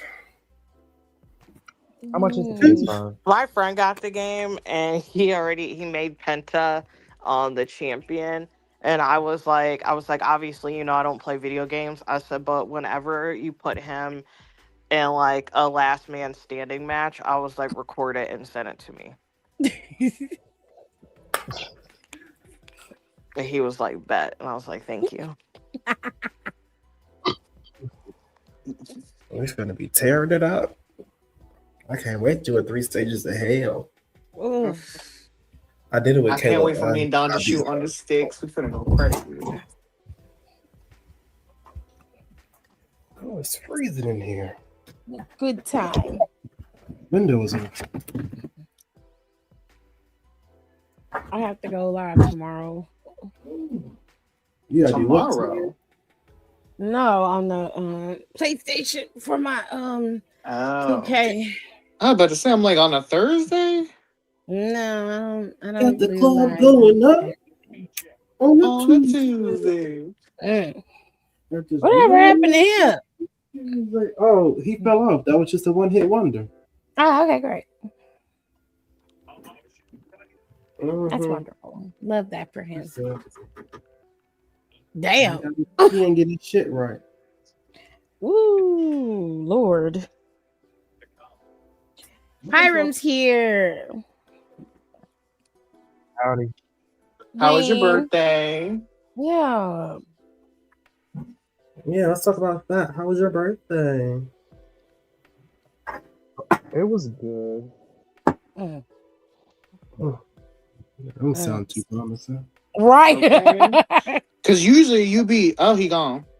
Damn. What happened? Damn, this is his second time leaving. Is your phone okay, sir? You got a lot of damn nerve because you just got your upgrade. Well, Don't okay, start. but y'all had, okay, listen. This Don't is the start. first. I was almost not gonna go like join in. I was like, oh no, I'm not gonna join in because my phone's gonna overheat. And then I was like, wait, I don't have to worry about that anymore. Also, I did not know that we were this far ahead. My iPhone XR has been on iOS 18 for like 3 years. I did not know we were on iOS 26. Yeah, Rico. I had no clue. I looked at it and someone was like, I was talking about it at work and I was like, yeah, like they're like, what iOS were you on? And I said, I don't know. So then I checked it and I was like, iOS 18. Then I checked, I'm like, what are we on now? Because I thought we were on like 1920. I did not know we were on 26. 1920 was like almost 6 years ago. And then my friend Jacob was like, I don't really like iOS 26, but how are you liking it? And I said, I don't know. I just did such a big leap. I don't know what to think about this. I don't know what I'm missing. Okay. He was like, I like this one better. I said, I have no reference point. I don't know what you're talking about. No, I knew I was over Rico's phone because I would post on Facebook and he would just like it. I said, you gotta do better because I need reactions. Right. I need a ha ha ha ha ha. I don't need a like. This ain't 2008. I know. I opened up Apple Music and I'm like, we can pin playlists now. I said, damn, this is You can pin crazy. playlists, Wow. put all I your looked at, I playlists booted in up my the notes folder. app just now. I said, whoa. Damn, I mean That's you wasn't really crazy. enjoying the auto mix. No. Oh, Auto Mix came on when I was driving to work yesterday. No, yeah, yesterday. And it Fuck came in love, and dude. I didn't know it was coming in. And so then my music started slowing down. I said, what the fuck is happening? And then it cut to the next song and we're already in the chorus. I said, I turned that shit off so quick. Oh, horrible. I said, we not finna do this. I love my auto mix. I have to be in a mood for it because I have my playlist set up to where songs play in a specific sequence because that's how I enjoy them. When I feel like doing a shuffle, then I'll turn it back on. But if I'm on my way to work and doing my commute, if I'm on my way to work and doing my commute, I need the songs to play in a certain sequence so that way the drive goes by the way it normally does. Mm-mm. Jesus Christ. You're a sociopath. Yes, I am booking an Never appointment go with a on a road trip psychiatrist. with Rico. Oh, Never ever. Well, no, go a on road trip is trip with different Rico. because that's more time. I'm talking about my commute to work. I need that to be formulaic. But on a road trip, I'm like that's like shuffling. I'm gonna do other shit while I'm driving. That's different. This is just I my just put it commute to on my work. radio, honestly, and my So I can radio have a plays what 5-minute I ride. like. Can y'all hear me now? Yeah, I Yeah, don't we can listen hear to too you. much music to use my radio because it never really knows what I'm in the mood for. yeah. It does for me. It's But to But because answer I what I y'all's listen. will questions, say, yes, I am gonna see a psychiatrist. Don't worry, we will get this fixed. Wait. What did I miss? You ain't miss nothing. He's just very hyper selective of what he's listening to on a ride to work. Well, no, because the Mm. playlist does change. So like I have different playlists depending on my mood, but it's like when I It's feel okay. like in a certain mood, it usually lasts at least 3 weeks where I'm like, okay, I'm gonna pick this playlist. I need the songs to play in a specific sequence, so that way I know like this song. Like by the time I get to this intersection, I should be on this song. I don't understand how Is that's that not not more what I exhausting. just said? Yes, that is exactly what you I'm like, I'm so fucking. Didn't I just say that? Yes. You're very Yes, you hyper said selective that. about what you're listening to on your way to work. But I What? switch it up sometimes. No, you 3 don't. weeks is not switching it up. 3 weeks is not switching it up. Rico, To me, please. I'll have a certain vibe, so I know what I want to hear as far as like tone and tempo and stuff like that, and that's how I move about it. I feel But like the AI for my radio is pretty damn accurate to what I want to vibe out to every single that time. should be If our it don't only hit it on the first couple of maybe. songs, by song 3, it's already where I want it to be, and I really don't have a problem with that. So That shit will play Anita Baker and the next song be Cupcake. I can't trust no, it. I mean, but if you listen truly. to your radio station, it does do that because that's how your playlist are curated. So it's so methodical that the radio station listens to how you listen to music. It will play what you like listening to as a whole. So it's not just going to be like, okay, I feel like smoking out today, or I feel like vibing out to some love making music. No, it's going to have all of that Songs in that you there, play, yeah. and it's That's just going to make an amalgamation of songs, and it usually will cycle through everything that you have in your playlist and then start playing music that's similar to that. But what I will say is that me and my Apple Music is so locked in because sometimes I'm like, I'm gonna press shuffle, but I want this song to play. Like the other day, I was listening to 112, and I was like, it better start off with "Sexy You." And it When I press did. shuffle, it started. I said, I know that's right. My day finna be great. Let's go. Let's go. Yes, I love when we be locked in. It's been happening a lot lately. I want to listen to and then I play it. Because I don't like Spotify. I only like Spotify for the I love podcast. I love Spotify. Spotify. I don't don't like. like I've never liked Love Spotify. Spotify and that DJ. Oh, love it too. I don't Fuck like that it. I DJ do. because What in the broke is going on here? Who broke? the Maybe you're in game manager at college. Drake's, he Not has only a are you in Spotify college, DJ, you and that must shit be be pissing starting. me off. I don't. I got a It's not that paid job. they have really good. Like I like their new artist broke. playlist. I do like when they put like their top. They put like the top 100 playlist. I like that, but I think Apple Music just has a better. They curate the music better for me. Yeah. Is more built out to basically hear you out, like the Genius playlist that it makes for you. Your favorites playlist is already set up. Every Your song you replay. favorite, right? Your replays Yeah, are I like there. Apple. I love the Apple playlist and how it's just set up to show you what you would like. And then it gives you, like, if you go to the home page, you can see everything on the home page. Everything. You don't get overwhelmed. Sometimes on Spotify, I feel overwhelmed on the interface. And it's sometimes hard to find certain things. Because I feel like if I listen to certain podcasts over and over again, that should be right there on my For You when new stuff comes up, and it's never there. I And I personally like hate that. That's Spotify because it crazy. always gives me new requests and expands my taste in music. Honey, I I could do. do that. Not you just Well, take your like, ass to YouTube. I ain't gonna lie. I just got a love master Spotify. playlist on YouTube. My mom and I my be in sister do here. YouTube music. But I I be might in switch to here. Apple because Spotify started charging $7 per month. Apple not cheaper. It ain't, but I'll tell you what, you can get on my With family student plan. discount. Yeah, you can. You can get on my family plan. I'll just be adding people to it because I I'm have paying me and AJ have a $25 family fucking plan. for it. Yeah, and AJ pays 18 because he only Well, no, I has have a one student. slot. I use my student discount, but like Spotify changed like Oh, up okay, the go prices. ahead. You ain't gotta explain it because what I said was free. You want to go ahead and It's put your money free. in? Go It's ahead. I free, can't. bro.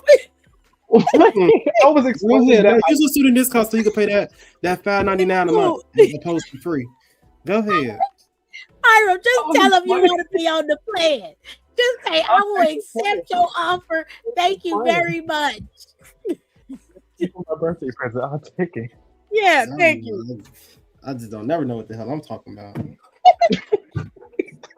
You're saying I use student discount on everything. That's all I was trying to say. You didn't have to say that. You didn't have to say nothing at all. All you gotta do is say thank you, goddamn. Shit. That's the problem with these Oh, college gosh. kids these days. Y'all want to be so independent. When I was in college, is it free? Was Do I gotta hungry, pay for bitch. that? Niggas was eating ramen and sitting up till 6 o'clock in the morning writing papers, bitch. We didn't give a fuck. Maybe I do miss college. Girl, I do I not guess she's gonna go back to college.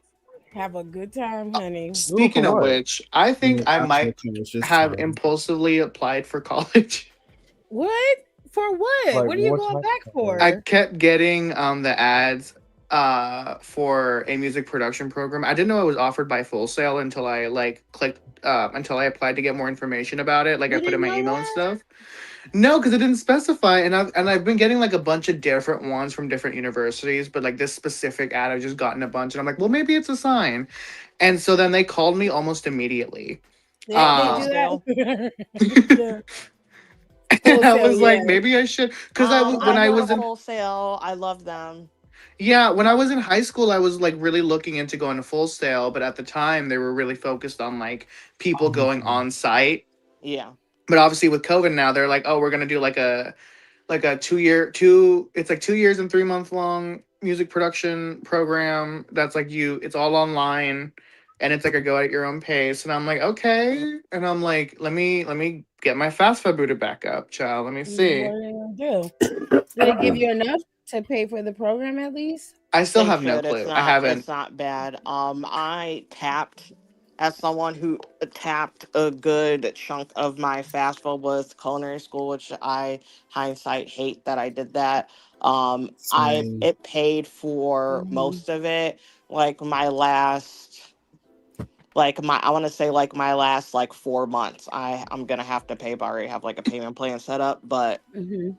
yeah, Well, I mean, I capped out at 9,000 when I was trying to go back for culinary, so I can get my stuff for the baking business that I had. But then I was just like, "Fuck it, I'm just gonna do what I already know how to do," and I You didn't don't Yeah. go even back. need a degree to do that shit. But I will say, like, some parts of the program do sound like a scam, like high key, because they were like, "Oh yeah, like, when you're like 3 months into the program, we're gonna send you equipment that's gonna be like a MacBook that has like all the software installed in it with like some earbuds, and Depends like, on and how then much the program costs. I don't think that's a they did scam. not say. Well, That might they said it's gonna the price of the laptop and like the equipment that they're gonna send is gonna be included into tuition. So that way when yeah. you graduate it's yours to keep. And I was like, that sounds a little too good to be true, but okay. I don't know about that. You'd be I surprised what mean, schools will do that's to try to usually get butts in the seats. that's You would usually be surprised. I think you should look into it. Like you can always do your full research. Talk to former students and see what they say. Like recent former students. You know they got Reddit forums for everything. Go find a Yeah. Reddit post and look and see. Yeah, but honestly, I haven't touched it much since then because it was like such a whirlwind, and then I was on the phone with them for so long that I was like, I'm just not gonna touch this for like a week. And see if you really want to do it. Yeah, because I was like, I'm like, let me take. Because at first they were like, oh, can you start in June? And I said, can we like push that back a bit? I'm like, I got shit I need to do. I mean, I'm like, I am well, working what do 2 you want to jobs. Like, do? let's. I mean, it's like I like the program. You're working 2 It's jobs by choice. well, yeah, but it's like I want extra spending money, so it's like an No, I extra understand. 300 every other week is nice. I understand, but don't say you got so much going on that you're working 2 jobs because you don't have to. You're doing that by choice. Well, yeah, I like to be busy, but I want to like at least settle and get used to the routine of the 2 jobs before I add a third thing. There is no settling in life. Well, Just I gotta can try, goddammit. keep swimming. Just keep swimming. Just keep swimming. No, literally. I'm still dead at where you said that I work like I have a drug problem. You do. Jesus. Hiram, what do you mean, Jesus? You were there when he Like said you, it. you He go was in the group hard. chat. You go hard like you got kids. Oh. Not you. Wow. Well, yeah, you got to get that GPA up, Hiram. Okay, you gonna start talking about this. You shouldn't have told it to us then. I told you this on a personal call. Told you that in confidence. Oh. Exactly, because y'all asked. You just keep spreading it down. Right. He My did it on bad. my Talking about birthday. His GPA is there. And you did it at my birthday dinner. It's there, and it's going to improve. I'm taking summer classes for my minor. Oh, I used to take summer classes to get ahead. Those were fun times. Except economics. Fuck economics. Ugh. I'm Econ is so damn behind, so I boring. need to take summer Ugh. classes. Actually, you know what? I actually do a TikTok about that because my econ teacher was slow. Oh. She said that tangerine. She said he gonna put money back in the U.S. And like I wasn't really like big on talking for real, especially debates about that because people like to throw age around.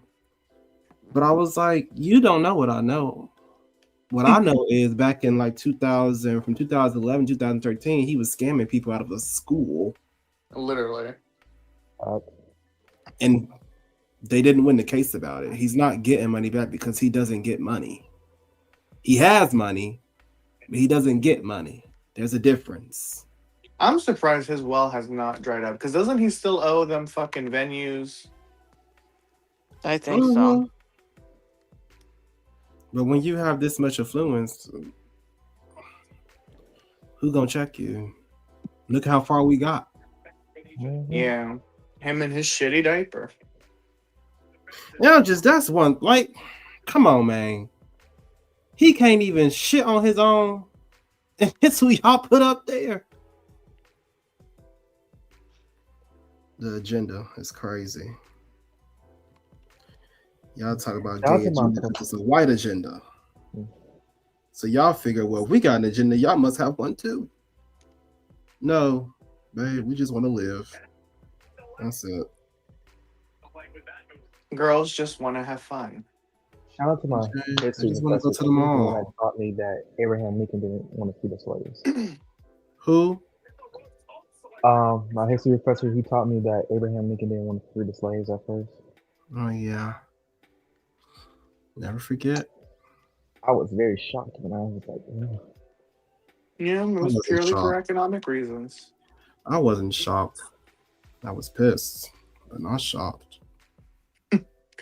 Yeah. Disappointed, but not surprised.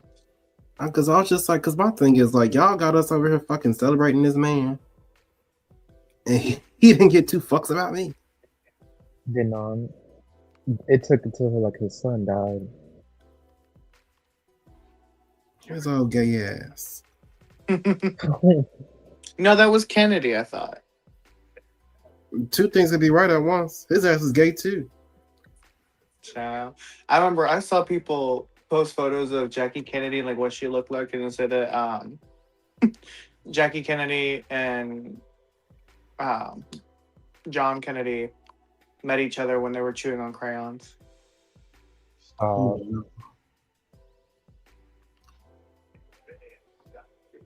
a long time to be friends. Yeah.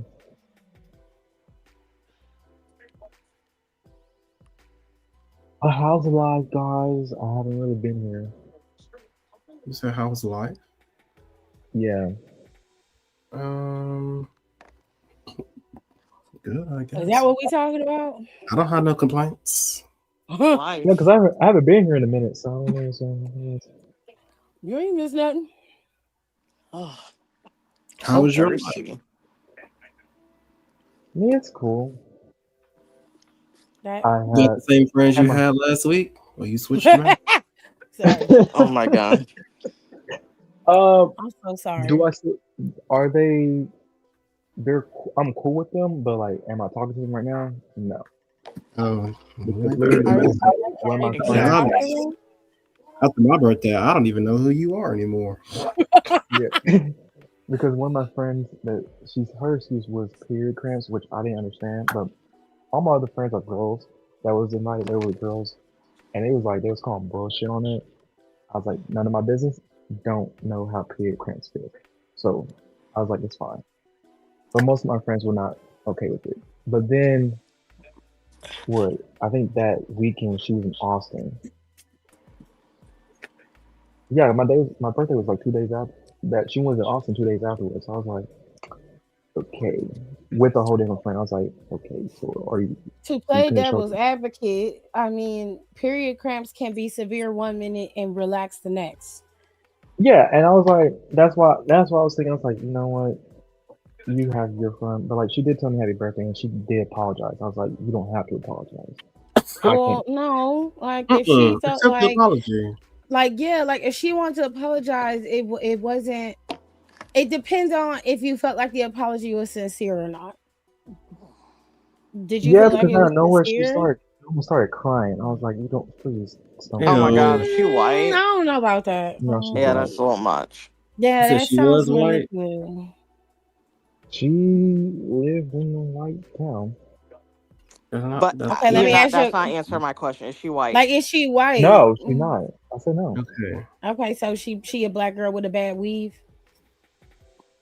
I mean, Is she in search of a white man?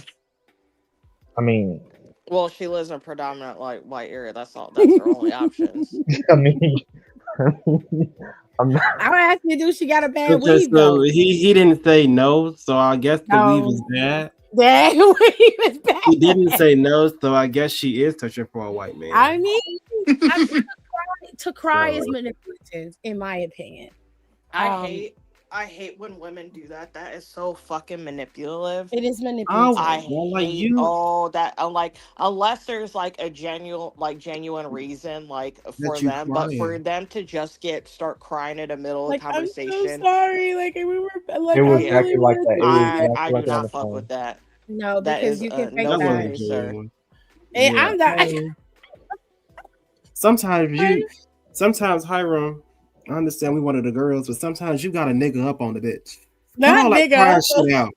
Cut it out. Stop crying. I'm not your nigga. Stop That's why I crying. was like No, trying to well, hurry up that's and well, pick up the then him phone. saying she didn't have to apologize. Now I understand. But Because I like, was crying because I didn't want to hear that.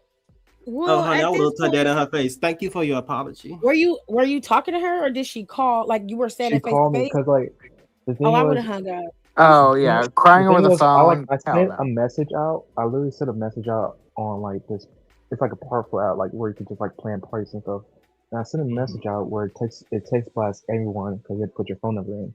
And I was like, hey, just a reminder, dinner is at 8 o'clock, but I want everybody to be in Austin by 7:30 so you can take pictures. And then out of nowhere, that's when people started texting me and calling me that they couldn't make it. Mm. Well, who did show up? Udisha was all the people that were. The thing was the people that showed up were all in the same friend group. I invited people outside that friend group because they were my friends. And the people that was outside that friend group and were my friends did not show up. But the people that was in the same friend group Like everybody was just in the same friend group. They all showed up. So I was like at the dinner. I was like, I love y'all guys so much. Y'all How many really. people did you invite? I invited 12 people and only 8 people showed up, which is still a good turnout. I mean, you got majority. Yeah, that's Yeah. most of them. Which I was excited. I was like, hey, everybody showed up. The service was bad, but I mean, what can I expect from Austin? So 4 people didn't show up. Mhm. Yeah, one person didn't tell me at all, Oh, Well, you need to cut them out. which because her roommate, her and her roommate are in track, and her roommate texted me that she couldn't make it. I think Sunday. I was like, maybe she just texted for the both of them, but I need her to text me personally to confirm that. But So that wait, never the happened. roommate was texting on her behalf, on the other girl's No, behalf, or her own? no, that's what I thought. But the roommate texted me personally on Instagram saying they can't make it. So I was like, okay, so like her roommate can make it still. That's what I thought. And I called like before we even left. Before I left my apartment, I called and said, it just didn't answer. It went straight to voicemail. I was like, okay, so she's not Yeah, coming. I that's was like, not your friend. That's not your friend, babe. yeah, ain't that your She not your friend? friend. Ain't that your You need to friend? take her. You need to take her number out your phone and then block her, because that's not your friend. Because I guarantee you, when her birthday come up, you're gonna be invited, and she's gonna expect things from you, and you're just not playing that fucking game. You're gonna block her. yeah. You're gonna block her, and then move on. I don't understand why people have a hard time cutting people off, especially when you already see that they're not your friend. Like when people do shit like that, completely ghost you, and you're calling them, trying to talk to them, they're not answering your phone call, they don't text you back, they don't call you back. That's a clear sign they don't fuck with you like that. And I don't need you to tell me but once. Okay. Yeah. I have no problem with not hanging with you and not being your friend. And I don't have to be weird around you either. It's just I know where I stand with you. And you and I are not cool. But you all right. I have no dog in that fight whatsoever. I won't shed a tear that we're not talking to each other. You are insignificant to me. And that's the way it'll be. I will cut your ass off in a heartbeat. Period. No tampon. Oh God. Did you Yeah. invite that little boy you was working with? Don't bring him up, please. I want to know. Did you I don't invite want to hear him? about this man Oh, no more. I not do. you. Shut up. Was it Shut up, Rico. was it Shut up. was it a concept of an idea? Yes. Did I Concept of do an it? idea is crazy. Did What? I do it? That No. sound like That Cherie. sounds like some shit Rico was saying. Spring, summer, September. A concept. Concept of an idea. You just said, was it an idea of an idea? That's what you just said. A concept of an idea. It was. But did I do Mhm. it? No. So you What thought did about you it, but you Because you're decided scared. against it. I just didn't do it. Why you ain't ask But him to come? because I didn't feel like it. I don't And, believe that. but Did you ever have hold a on. I did invite conversation him with to though. him? I did invite him to the surprise party a party, a pregame to like us going out. Well, my coworkers, I invited my coworkers, and it was like, you should invite all of them.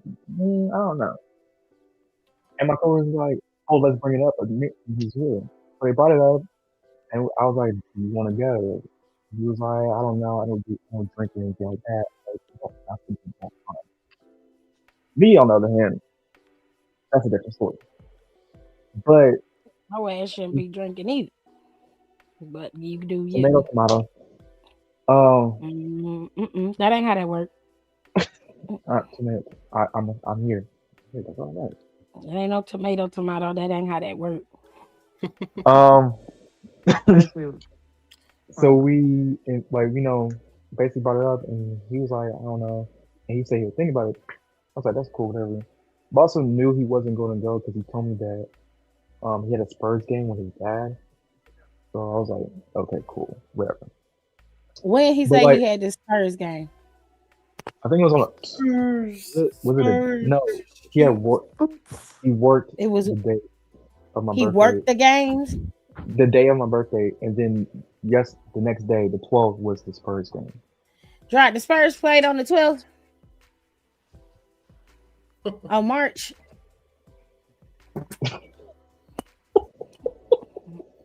Hold, Spurs. please. Yeah, trash stink. What the fuck? But have you had any conversations with him? Do we know if he likes No, men? no, I don't care Have about you that. know who followed? Tell does. me, tell me Oh, if the Spurs played on the 12th, please. That's all we got out of the conversation. Huh? Do the Spurs play? They did? Oh, he was telling the truth. He wasn't lying. Okay, go ahead. I mean, I knew he was telling. I knew he was telling the truth. He posted on his story. I don't give a damn about him It posting don't nothing. matter. Men lie all the time. Thank you. Okay, I it had don't to. take I much had to for them make to sure. lie. I had to double Sure. check. Dry watch all the damn games. I had to double check with the encyclopedia first, and then I come back to you. Oh, She had to consult the Yeah. ancient text. I had to But- ask him. He called you the ancient text, Jared. Cannot. But when my coworkers did show up, because what's funny is the day of like the pregame party, one of my friends that was planning it was supposed to be a surprise, but like one of my friends that planned it texted me saying they're going to Houston the day of. Who is they? Oh, the friend that texted you said they was going to Houston the day of your party. The day of the surprise party, they said, "Hey, I know it's supposed to be a surprise party, but I'm leaving to Houston because me and my friends are going to this Airbnb that I already paid for." I was like, "I'm cool with that. I'm not mad at you. Do what you Who do." told you? So she ruined the surprise party? Yeah, but then my friend the other friend that was planning saved it, saying that it was canceled. No one showed up. No one couldn't make it. And then I walked into the apartment and everybody was there, and like some people were there and they surprised. And it was like, "Oh, we're all going out." I was like, "What?" I thought it was Okay, actually canceled. wait. Hold on. Pause. Okay, I got a question. Yeah. So your friends planned a surprise party for you. Mhm. Okay, so which of the 12 friends planned the surprise party? The two that showed up to the dinner. So only 2 of the people that planned the surprise party was at the dinner. Those were the 2 that were involved with the surprise party. Yes, the two that was at the dinner were at the one that planned the surprise party. Okay, so did anybody else from the dinner also show up at the surprise party, or was it just the 2 planners? No, it was other people at the dinner, and then some people that were friends with them because my friends could not make it. Well, my coworkers didn't make it, but they was late. Okay, so I'm trying to you follow had this. No, literally. okay, so you got okay, so wait, look, you had I'm sorry the if it sounds surprise complicated. party. If I say names, Was the it'll make it more surprise clear. party before the dinner, or It was was it after the after? dinner. Okay, so It you was had Friday. it was Friday, so you had a surprise party Friday, and the dinner was Thursday. Was Wednesday. Oh, it Okay, was so we gotta Wednesday. separate the dinner and party because they're on different days. That's why. Right, because Yes. I mean, you had them like a day apart, and like, okay, No, I so thought they were the same fucking day. I That's thought why they I were was saying confused. too. That's why I was Oh trying to. no, That's why I was no, asking. no. So The birthday dinner was on my so birthday. wait, you planned the dinner party. You planned Yes. the night out at the restaurant yourself. Meanwhile, your friends were Mhm. also planning you a surprise party that Friday. Yes. Okay, now we're getting somewhere. Now, what else I need to understand? So them Mhm. hoes had The two way we have things to to go. pull this out of him. Okay, we had 2 things to go to this week, that week for your birthday. Did they know about the surprise party? The people at the dinner, yes, they knew about it. So the people at the dinner knew about the surprise party, hmm and they didn't show up to the surprise party. 2 had to go home, but it was 2 that they're freshmen. They had to go home, Okay, but they everybody don't else, count. they don't count. Everybody else did, Okay, so except the for 4 that didn't except for show one up of them to that the was playing. dinner, the 4 that didn't show up to the dinner, sans the bitch that didn't answer your phone calls. The 3 that didn't show up to the dinner, Mhm. where were they at? Did they come to the party, or they didn't go at all either? They didn't go out either because the plan was my friends that were planning it. They were supposed to invite everybody at the dinner, but again, everybody called or no showed last minute, so like they couldn't invite them. wait, They don't have no way to contact them. wait. It was a party app though. They You were set going up to like wait to the dinner 2 days before the party to tell them about a party. there are they Within all the in the next 2 Gen Z? days. Like all of them are Gen Zers, all of them. Yes, Unfortunately, Gen Z stops at 2013. Okay, Don, then there go your answer, baby. That's why it was playing like that. I'm Gen Z, but like, what the fuck? That don't even make Baby, sense. now wait. You have to think you in an earlier set of Gen Z. Okay. So you kind of got the tail end of a millennial and you got the beginning of Gen Z. These babies. You know what? Let me go concur with my constituents real quick. Yeah, you might. You might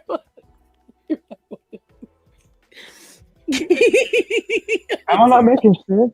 Traveling through the house. No, you're making sense. I'm just you trying. are, but it's the way that they handled it that makes it just very weird. Well, because what my friend told me is that they've been planning this for a while. Well, then everybody should have known. But Hiram. what I know is that they invited people at dinner. They probably have already invited them beforehand, but from what I know, they invited at the dinner. Wednesday, right? And then I had they say, hey, a surprise party on Friday, right? yes. Would it be smart to ask them? Would it be smart for your friends to ask the rest of your friends at the dinner that's on Wednesday about a party that's on the Friday? We come to the counter. The calendar, okay. Because if the party is Friday, what if they already have something to do? Your birthday, you have dinner on Wednesday. Right. But they're going to plan a surprise party for you on Friday. Right. Would it be smart? Let's say you plan a surprise party for your friend on a Friday. Would it be smart to say at the dinner, hey, I'm planning a surprise party. You think you could come 2 days before? No. Thank you. No, it's not enough time because you have to Have to consider. First of all, y'all college kids. Two, a lot of people go out on Fridays and go party, and they already had that plan. That's why he's like, the logic of it doesn't make sense. Are you asleep? Yeah. But I mean, like, the thing was, okay. So saying I don't know how Johnny's asking everybody. Yeah, I gotta cover the bases. He's so extra. He said, "Wait a minute, hold on." Right. From what I know, they could have invited. From what I know, they invited us at the dinner, but like. So you're just going off of the knowledge that you was told. You're not really 1,000% sure. I'm not 1,000% sure what happened. Okay, so What you're saying that from what you was told, they were trying to ask people at the party. Maybe they was trying to confirm when they were at the party, rather than just ask them like, "Hey, we having a surprise party. You gonna come?" Like I think they might have just been like, "Hey, y'all know the party gonna be Friday. Don't forget. I need you to show up." I think it was more like, probably was that. Okay. So. But the thing was, one of my friends that were planning it texted me, "Hey, we're not doing. I know it's supposed to be a surprise party, but like I won't be able to go because I have to go to Houston." So she could have sent that text message out after the damn surprise party. She knew what time it was. So why would you do that?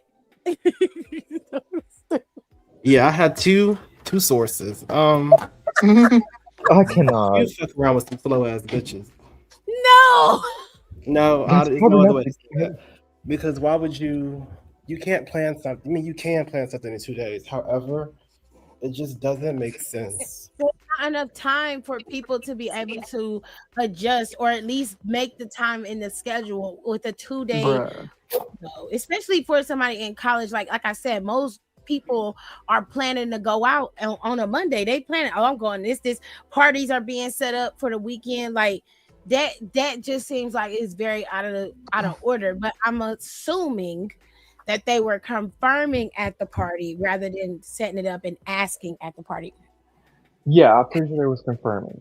But again, I'm not 1,000% sure because again, it was I'm not part of the plan of that.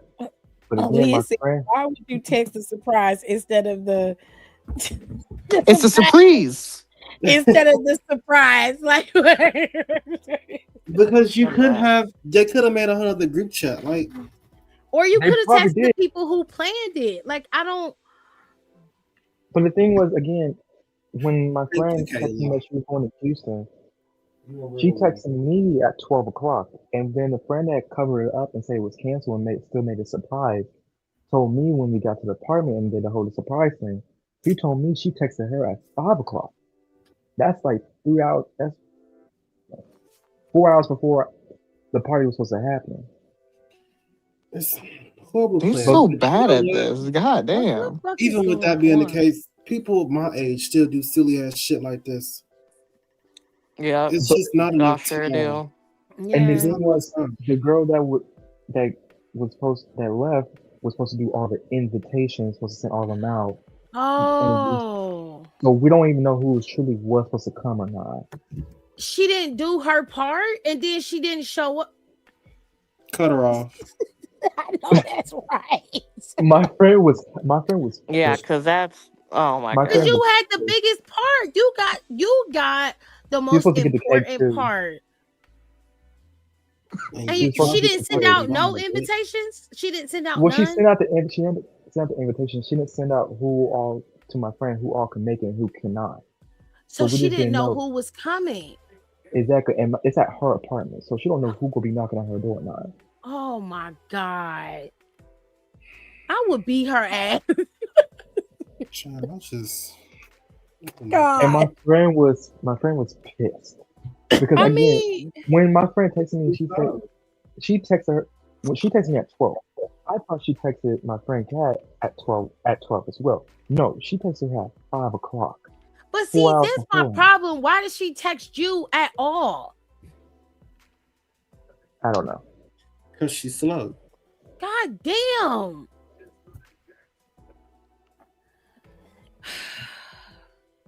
All these words that we didn't ban, I'm bringing them back. Are you a hard R? Just saying. Shut up. Shut Please up. don't say it. Please don't. I'm not gonna say it. That one I do agree with. That one should have stopped. We shouldn't have been saying that. But I will But, reference. But my friend was pissed. I was like, I'm just glad that y'all all, because I know because in my head, I did say, I was like, I'm thinking in my head that I'm doing too much. no, I don't think you're doing too much, but I do think that because you're a very sensitive person. I don't mean that to be disrespectful, but it hurts you when people aren't there for you the way you feel like you show up for them. Yeah. So for me, because of that, I feel like stop giving people access to you who don't deserve it. It's very simple, Hiram. Look, if this girl has a party, let's say you got a girl named Melissa, and this girl done had a party, you done showed up to everything she asked you to show up to. Then the one time you ask her, it's not like you asking her to show up to the surprise party. You ain't know shit about that. You was like, hey, I'm planning a dinner for myself. I want to go out to dinner for my birthday. Can you come? And everybody knew because you planned this a month ahead. And then all of a sudden, a day before, 2 days before, everybody backing out. And she like, well, I'm not gonna be able to make it. I'm sorry. And then she on the phone crying and shit. No, excommunicado. You gotta go. Because now you're trying to make it about you. And I don't have time for that. Yeah, and everybody was saying like that couldn't make this. Like, they was like, oh, I'll like take you out to dinner. I'll pay for it. I was like, y'all don't have to do that. I mean, I'll take a free meal, but The I'm fuck just they like, don't. Yes, they do. I was like, because like one of the people that was supposed to come, they literally it was my classmate. We was doing a French test together. We was recording our speaking part for a test, and I was telling her when I was texting y'all about what was going on. She was on the phone with me, like saying, oh, like all her friends that were in that room that didn't even know me was down to go the day before, was down to go to all the way to Austin, and they knew only like a couple hours beforehand that I was going to Austin for my birthday. They was down to go, but they didn't go because again it was last minute and they had stuff to do. But I'm not even mad at them because they didn't even have to do that. People that didn't even know me I wanted mean, to come. nobody wants you to feel like, your birthday's not important. It's not, it's just common decency. It was nice of them to be like, oh, if we could go, we would go with you, because that's not right. But it's not even about them. That was a nice gesture, but the people who failed to do what was necessary, and then it's not about them canceling, right? If they had told you about a few weeks in and was like, hey, I'm looking at my schedule and I know your birthday is on Wednesday and I know you're going to dinner, but I'm not going to be able to make that. But I promise you, I got you a week or so after that. I'm going to clear my schedule. I'll do what I can. If somebody did that, then I can understand. But when we talking like a That's what most day, of them did. like But a day or an hour before, it's like Like you've been known, you knew this whole time. So why didn't you call earlier so I can make adjustments? Because I could have just got me a nigga and went and got me some free food and then got down and then went to bed. Yeah, at that point. All right. Truly. Hold on. But like, I I was upset, but then I realized, like, again, the people who go and show up for me, I really just saw who my true friends at that moment. I was like, I see who my true friends are. And I'm like, you know what? I'm just grateful to people that did show up. At least I showed up to. At least people showed up to my birthday dinner. You know, I mean, I was I'll say it like, I'll put it to you like this: you fixate on yourself. I think that when it comes to you a lot, you have a tendency to show up for a lot of people, but you don't really show up for yourself. And when people don't show up for you, it's very disappointing. And I can understand why that feels like nobody cares when it's your birthday, because sometimes that happens. But when you are fully in tune with your star player, you don't give a fuck about none of that shit. You don't care about none of that shit. Fuck them and fuck all of that. I would have blocked them the day they told me they couldn't come. Okay, honestly, it's your show, and they're just guest starring. And it's not even about them not being able to be there. It's how they went about it. Especially that bitch that ghosted you. That shit is dirty as fuck. It's dirty. I would block her on everything. When I say everything, she would be off the face of the earth fucking with me. She would never exist. Not doing it. which was very surprising because I didn't expect that from her. Why you say that? Because usually she would tell me if she can't make anything, and I was like, I don't know if you thought your roommate was speaking for you as well or what, but like, we should Well, still but have she didn't answer communicated. your And then phone call. I think that answered your question. it did answer my question. It was like I called her like, because we were still in San Marcos. We was trying to head up to Austin. I was calling her and seeing she was already on her way to Austin, but she never picked up the phone. So I just after that one, I'll call once. I was like, you know what, not caring. Because at that point in the day, I was like, I'm gonna stop caring. Because what I kept getting told was everybody was telling me like people like she was like, well, you gotta think about this.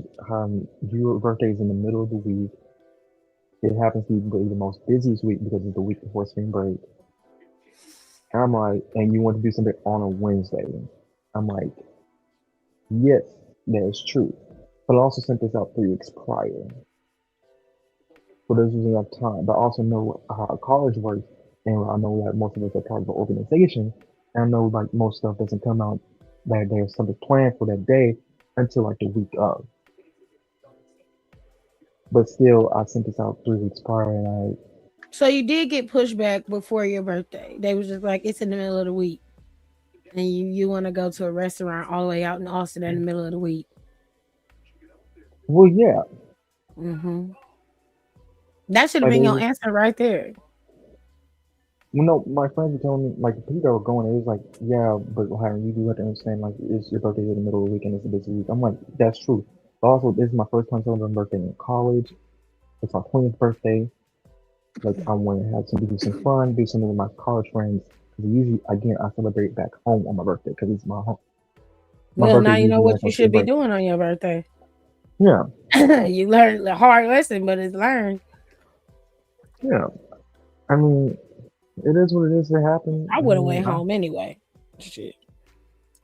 yeah, but look, I had an exam the next day, so there was no going home.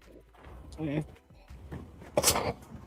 I So would have yeah, I'm glad waited the to the people that showed up. weekend and went home for the weekend and was Fuck kicking it you, with my home. people Oh and yeah, I'll found sit me my butt right back home.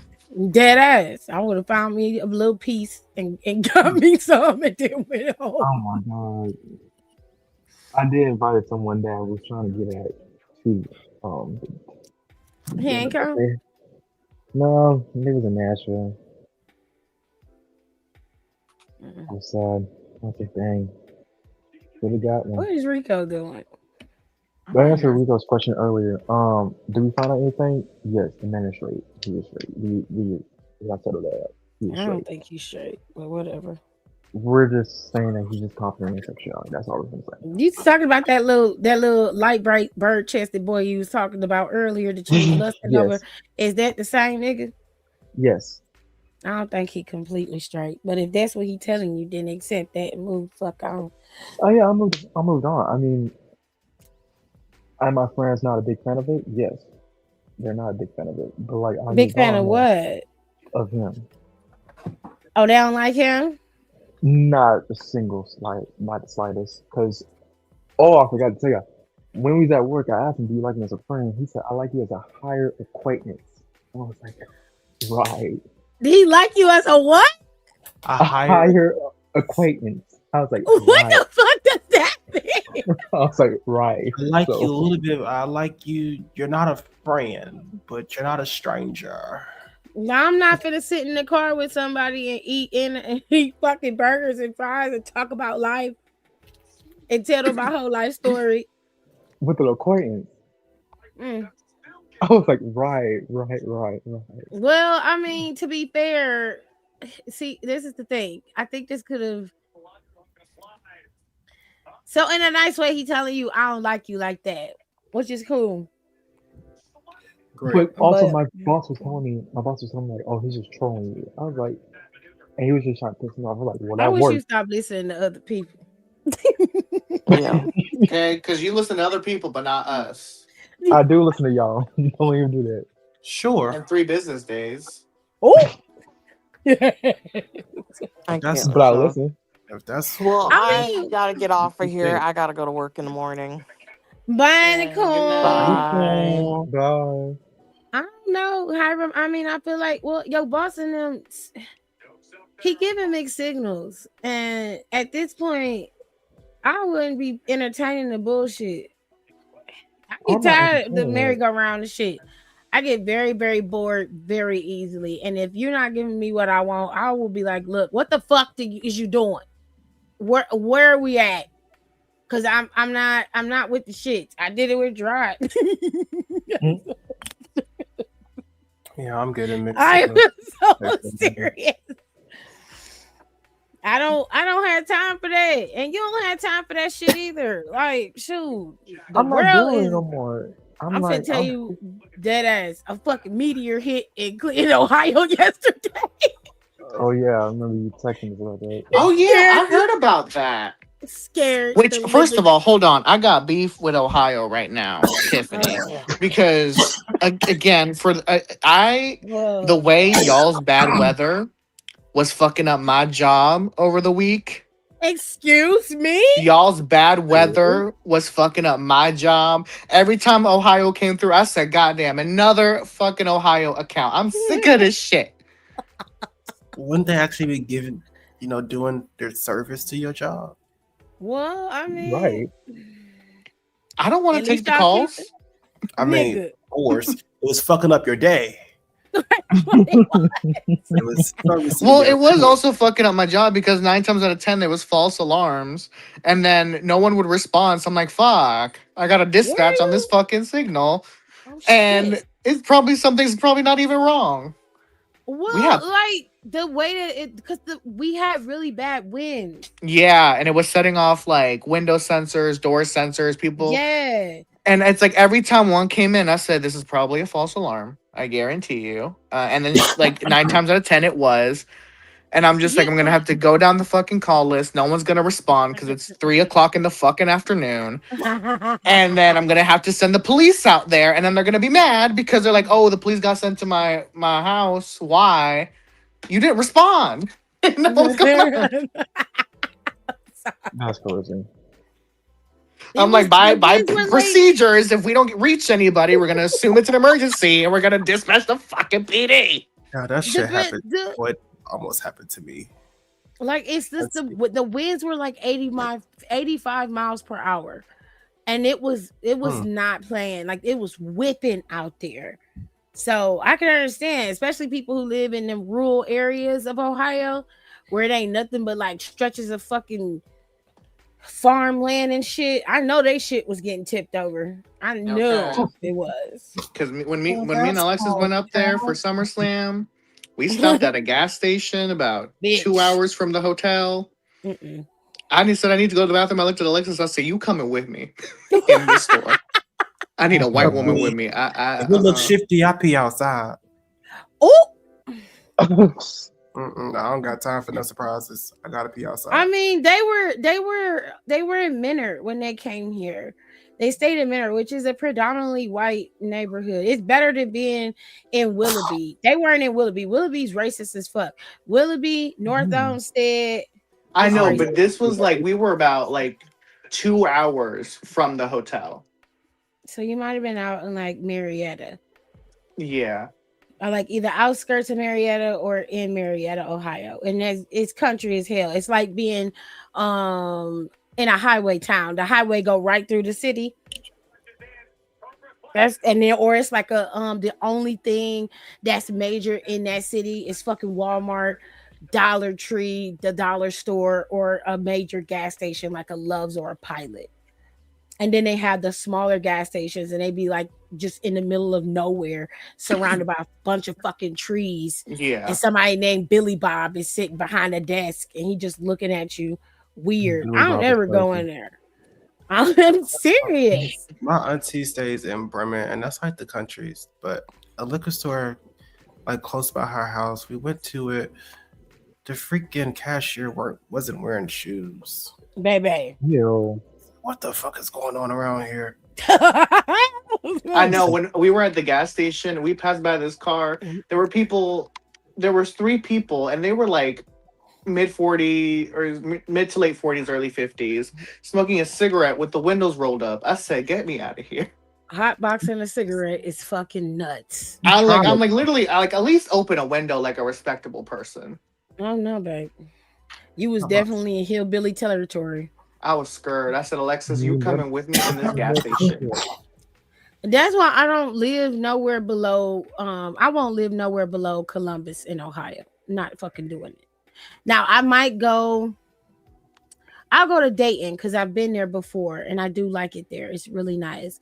It's a military town and I just love it there. So that's as far as I'll go, that's at the bottom of the state, but it's still a more urban area. It's more built up. But like once you get past Columbus and start heading towards Cincinnati, it's nothing but farmland and small towns.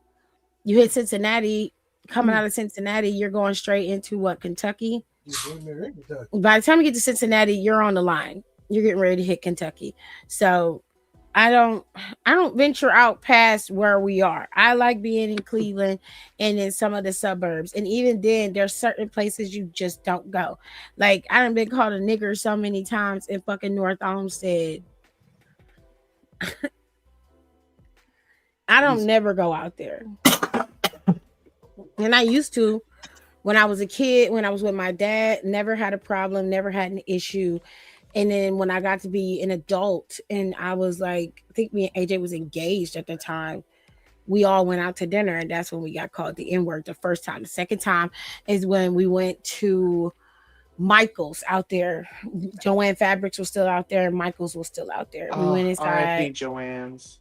Yeah, we went inside Michael's because Joanne Fabrics didn't have the vinyl I wanted. And at that time I was like sewing a lot. I was like learning how to sew and my dad was teaching me how to sew. So he would buy me sample yards of fabric that I can practice my stitching on. And we went in there and this white woman was walking around in the store and I was in the craft section because I would still do oh god, what they call it with the needle when I would be sewing with the needle and the plastic canvas. Oh, yeah, that's all about. I can't remember. We learned how to do it at home ec, but I would do stuff like that. So I would every time I would go in there, I would buy yarn and I got so much fucking yarn in here and those needle canvases and I would make pillows and all kind of shit. But anyways, there was this white woman in this section where I was getting new needles and stuff, and she was on her phone. Jesus. And I ain't gonna never forget this. She was talking to her husband, and she was just like, I walked past her and I said, "Excuse me." And she was like, "You're excused." And she seemed really nice, but then while she was on the phone, I went to the other aisle. I can hear her, and she was like, "Yeah, this fat nigger bitch just walked past me." And I said, "Fat nigger bitch." Oh. I said, "Who a fat nigger bitch?" And she was like, "Oh, I was like, you was talking about me." You was calling me a fat nigga bitch. You. Have you looked at yourself in the mirror lately? Decrepit ass bitch. I was like, are you fucking serious? I went to the front. I told my dad that my dad was like, get your stuff and let's go. I told the manager, I'm like, there's a lady on the aisle back there calling people nigger bitches. And y'all almost had an altercation in this motherfucker. But because I was here with my daddy and I don't want to go to jail with my father, he told me to put my shit down and just leave. And he was like, who is this woman? Where is she? I'm like, I don't know. I'm sure if you walk past her since you black, she might call you a nigger bitch too. So good luck. I just left. I told my daddy, I was like, I don't ever want to come back out here again. I think the only time they did go back out there is when we went to what was it, Red Robin, AJ? Yeah. When we almost fought that fucking waitress out there. Oh, you've told us that story. That's a spicy Fat story. Bitch. I ain't like that bitch. I still don't like her. Bitch. So let me get one thing clear. I don't fuck with that bitch. I don't like her. I think that was the only time, but well, it was 2 times with the Red Robin we almost fought. It was that we went to Red Robin for Crystal graduating that time. And we were celebrating her getting her degree. And we went to Red Robin and my bra had rolled up in the back. And the white lady was sitting behind us talking about my bra. So my whole family was there. So we was about to brawl. And there was a whole bunch of them. And they had to grab her and pull her out. I was like, we can go outside. Y'all going to the car. Matter of fact, let's go. Let's go outside. And my sister was like, no, we're not doing that. I'm like, we can go out there. If they can't do nothing, we not in the restaurant. We is outside. And what they gonna do? But I dragged that hoe. She don't know me like that. Period. I'm like, why is y'all talking about people? Like, and this girl looked like everybody she was with looked like they was on meth. The best way to explain it. Her mother, her father, and they was like chain smoking before they came into the restaurant. Then they sat down for 5 minutes and they was like leaving in 5-minute intervals to go smoke. I'm like, oh my God. This is disgusting. Bitches are uncouth. 2 years ago when I went up to Sandusky to work at Cedar Point, they was racist as fuck at the McDonald's. Me and my best friend went to shit. It's Sandusky. Sandusky. No wonder shit. I don't think I've been to Cedar Point. I haven't been to Cedar Point since I was 16 years old. I haven't been back there since. I liked going to Geauga Lake, or rather Six Flags better. I haven't been to Cedar Point since then. Damn, which one of you niggas got a cold? Me. Someone save him. You need some water? No, babe, I'm getting high. Oh, shit. I'm reaching the the stars. wrong. Reach for the sky. Oh, that's a weird. We're gonna have to watch Sparkle. And I might just have to sit on the side where everybody watches like a program. Oh my God, we are not watching Sparkle. You're watching fucking Sparkle. I'm not doing it. You're gonna be shook. You're gonna be like, damn, what the fuck? Mm-hmm. I'm not watching that man beat that girl's ass like that. Oh, it's not that bad. He dies. Oh my God. Exactly what was coming to him.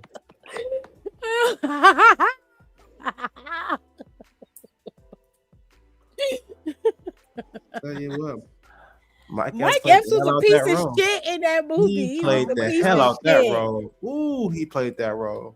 He was such a piece of shit. I said, I hate you so much, but that's how that is not that bad. He dies. He do. It's really a good movie. The mess of it all. I can't wait. Ready or Not get ready to come out. I want to see that. Mm-hmm. Now I saw it. It was up on the Hulu app. It said it was gonna show up on Hulu, and I'm like, it ain't even in theaters yet. The new season of Prime is out. Not Prime. Ha ha ha ha. Ooh boy. Invincible on Prime. Oh, Invincible Is back? out. Yes. I didn't know that. Oh, so we gotta tap in. Baby, your show back. I have He to said watch Invincible is back on Prime. When is supposed to come back on? Oh shit, it is. See, I told you. My bad, y'all. Don watch Invincible. Him and Rico watch it. 3 episodes up there. Child, don't let them get into no damn TV show. That damn group chat be going off at 4:00 in the morning with them just tag teaming back and forth. Okay. Sometimes he be losing me. It just be him. Because at a certain point he'll just stop responding, and like I'll look at it, I'm like, damn, I haven't heard. Yeah, I'll be like, damn, I haven't heard from Don in a minute. And I say he's asleep. I look at the time, I'm like, he is asleep. No. And I'm just like, you know what? I'm gonna put this, and because the entire time I'm texting, the entire time I'm like, ooh, every thought, I'm like, ooh, this is getting so good. And then I look down, I'm like, he's not responding no more. It's been 30 minutes. Don said he be losing me sometimes, but I'll be like, because well, Once Upon a Time it's a good show. It's a lot of filler in between. I know. Literally, he was like, I'll stop watching after third season. because I'm like, I'm trying to watch other shows, and Don's like, we got to finish Once Upon a Time, and I'm like, I don't want to finish it. It's just a lot of in between because some of the information is just really pointless. There's a lot going on. I'm like, and then every season there's a fucking memory curse. There's always a fucking memory curse. Every season. It's always somebody that don't know who they are. Exactly. It's just or what's going on. And there's always like a whodunit. There's always a mystery. There's always something. And I'm just kind of like, it's a fairy tale. When they brought Elsa and them, I was like, yeah. The Frozen characters could have waited. I will say that. I didn't mind their story. I actually liked how fucked up the story was, considering. Like, we was into it, and I said, ooh. They ate with that. That's one thing we were in agreement on. Normally, we don't agree when we watch TV. But they don't. We agreed. They be going at it, honey. I said, Ingrid, you did what? Ingrid. They got Love and Marriage DC. Ingrid ate down though. She was mother. She ate down. And then fucking Zelina, the green bitch, the ginger. Love and Marriage Detroit. Which crazy that they made the green bitch the ginger. I can't with y'all. That eats too though. She ate that. I know she was cut as fuck. Ooh. I said, oh, this is. And then it's the fact that we will never be free from fucking Regina's mom. What? Cora's gonna stay forever. Cora. Hush Mathis got his own TV show. That's crazy. Maybe we will finish it. I got time. I got time too. I got some Utopia movie. Distracted, the Oscars. I think what they did was they put the first Ready or Not up there, but they let you save Ready or Not too because it's going to Hulu when they come to streaming services. What was I doing? I was in here to do something. Yeah, because Ready or Not is on Disney. See, look. Oh, special look. Yeah.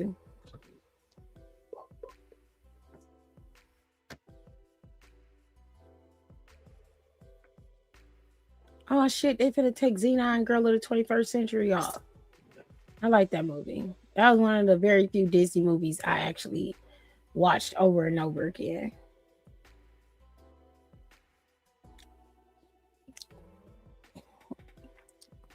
I'm so happy one of my fits came. It was cute. We're finna be so hot this year. I second that. I'm up this year for real. My new clothes just came in too.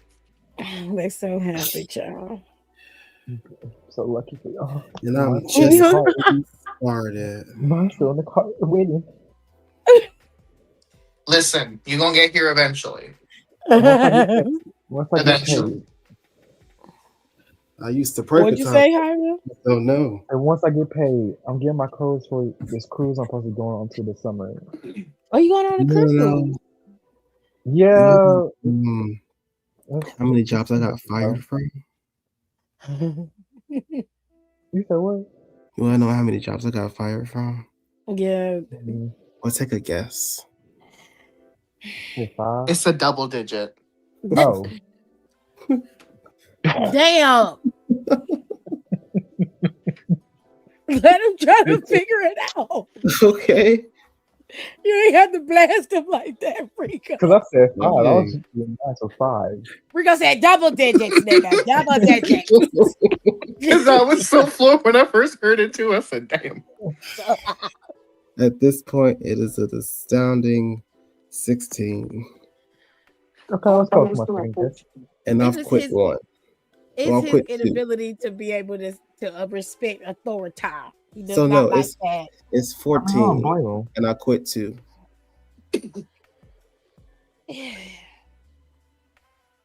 Don got to be comfortable wherever he goes, and if he don't like it, he's very lackadaisical. I just It's don't just fuck it. I don't give a shit. That's the way it goes. And it's not that I have a problem with authority. Authority got a problem with me. Translation: he does have a problem with the. No, like they literally had an issue at Walmart. Paul had the issue with me.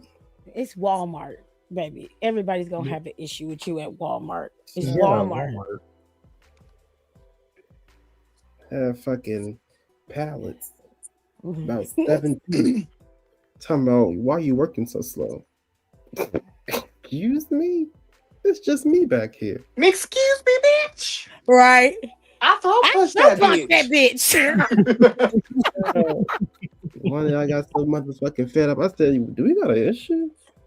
Is you cool? Oh, is you cool? And I was sweating, but I had to get that off my chest. They're like, what's your problem?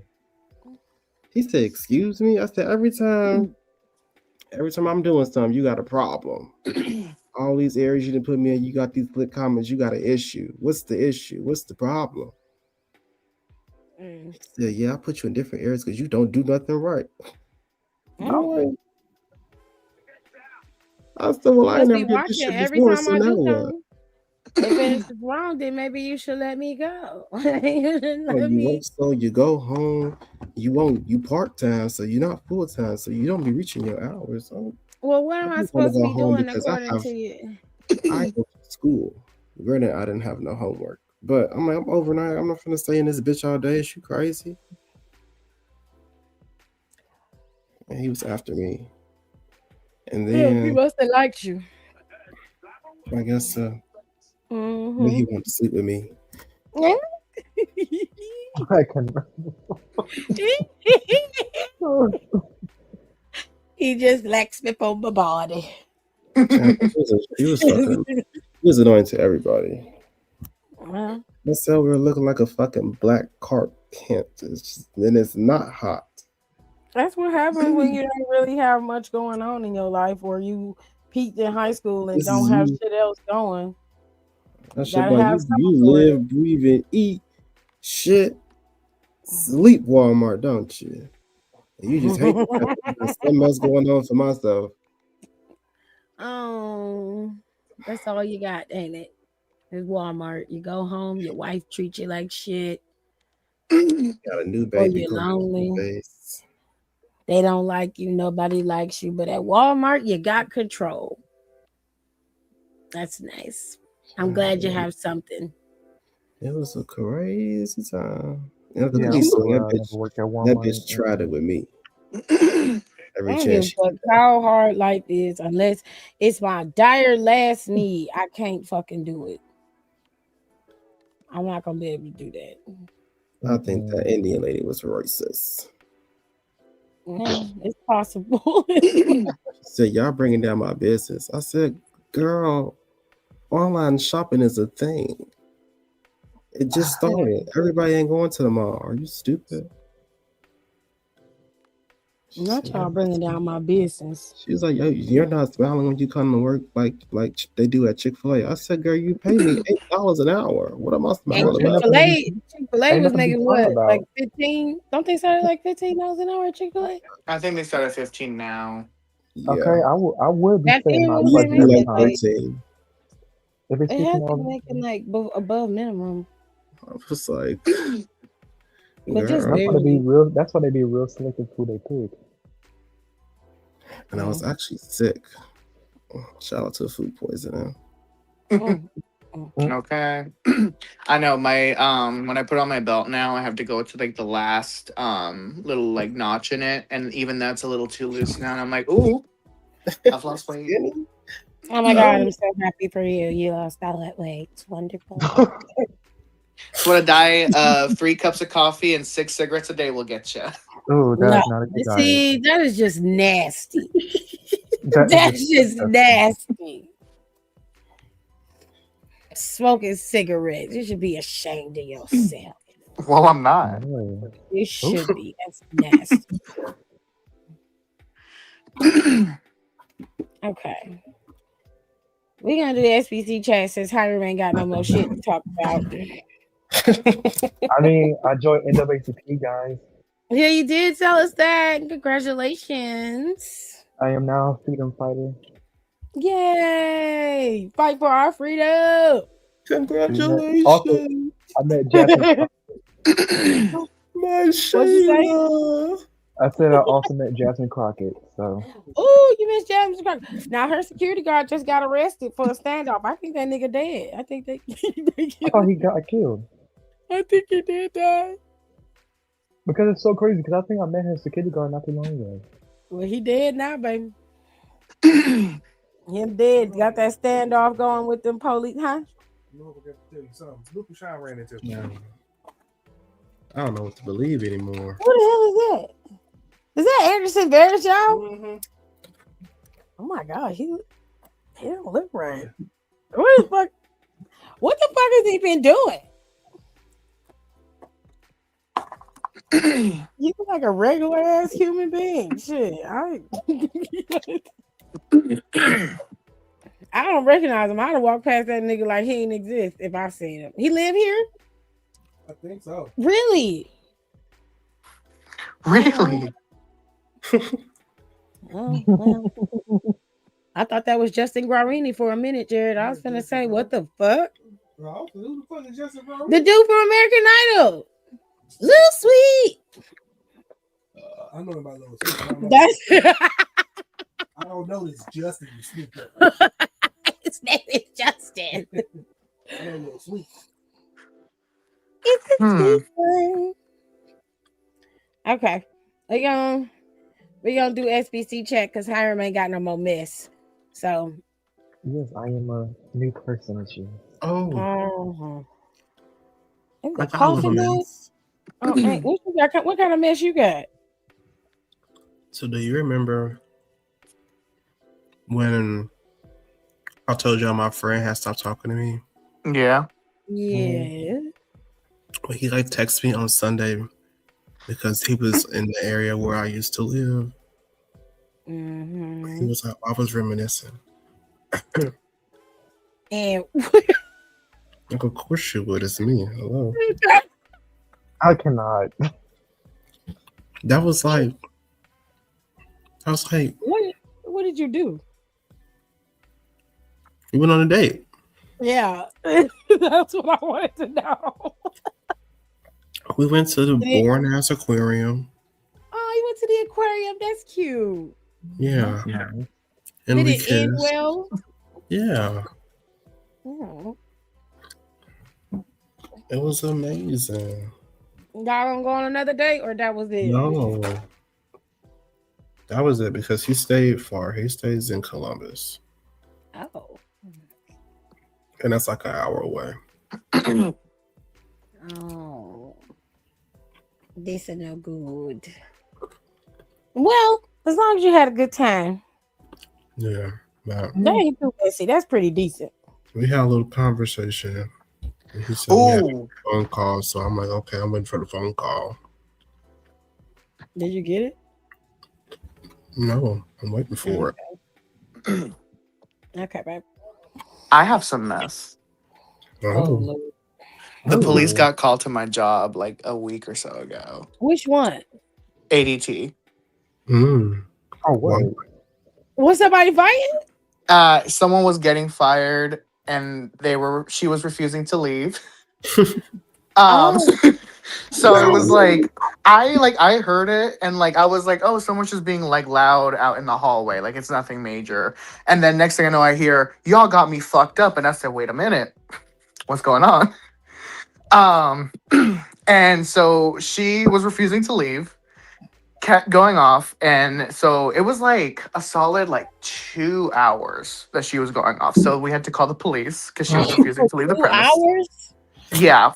And so then because they Crash out. and then Point. come to find out, she had gotten fired because we have to do like to get hired, we do like a regular background check, and then we have to do a federal background check because we have to get licensed for alarm handling. Okay. And that came back and they found out that she had been arrested for scamming. Oh. And then so she had been into jail twice. The first one was because she was scamming. The second time was because a police officer had been killed by her cousin. Oh, shit. And she was trolling the family on Facebook What?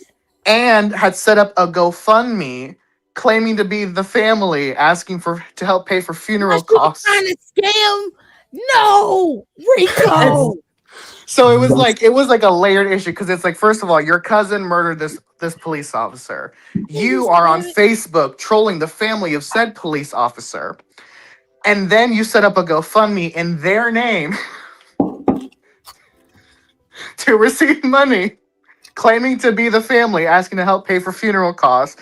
And the family had to come out and officially say that is not our GoFundMe. We did not set that up.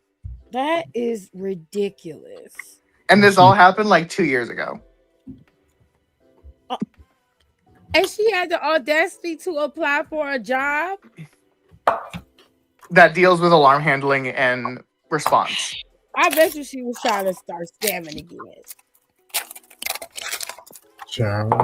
So she was getting fired because all that came up. And come to find out, like, if you search her first and last name with Knoxville, all that comes up. So like a quick Google search will literally just reveal everything. Okay, but like, isn't the first background check a criminal background check? Well, that's the thing. It's like, I forget, because it was like it was some way, the way it was classified is different. So it was like, we do like the standard background check that like you do with like any kind of like pre-employment, and then the federal background check takes longer and it's more thorough. But wouldn't they wait to hire you if the federal background check hasn't come back yet? They do not, because that's stupid. Because when I was going through training, we were like, because essentially the way that it works, I'm trying to remember. There's like certain paperwork that we have to fill out and submit for our licensing while we're in training. And so there's like in order to do it, they have to also like take their own copies and scans of our like IDs and stuff. So there's some things that they have to do on the back end because we have to be licensed across all 50 states, and that takes a while. And so in order to be licensed across all 50 states, there's like individual applications that they have to do. So they just do that with the federal background check because it takes so long. Because it was like, I forget how it was, but it's like when we were in training, we were actively going through the federal background check, and we had some people in my class who had been arrested essentially for like minor things before, and essentially we were actively working and actively getting on payroll and getting paid. And we were actively handling alarms, but they don't know if they were gonna, continue to be employed there because they're like, oh, they told me that this charge from like 17 years ago came up on my federal background check, and they're evaluating it to see if I'm still eligible to work here and da da da da, which everyone went through fine, but it was like still like the stress of like it being up in the air was enough for them. So like a lot of them, they didn't get like the full go ahead until after we were out of training. Wow. So, because it's like once we were out of training, that's when we received like our official like alarm licenses, which is like a physical like ID card that we have to have on us because we have like our ID badge that shows that we work for ADT, and then we have our alarm license, which is like just like a federal thing that's like it looks like a driver's license essentially, but we have to have both on us at all times. Oh shit. So she was getting fired because they found all of that and found like the severity of the crimes and not just like the initial like arrest, but like the fact that she had like a history of it because she had been to jail before for scamming, and like the scams that she went to jail for the first time had been going on for years. So she was being let go because they found all of that, and that's when she crashed out and refused to leave the premises. Oh shit. And then like someone like from my class messaged me on Teams, and they were like, "Hey, who's that lady with the cane out there yelling at the cops? Like, what's going Now on?" she gotta think, like, how old is she? She was like, I think in her 50s, I want to say. 50 Stop it. Stop it, Rico. I have to Oh, double check. I don't meanwhile, remember how old she was, but I do remember she had a cane.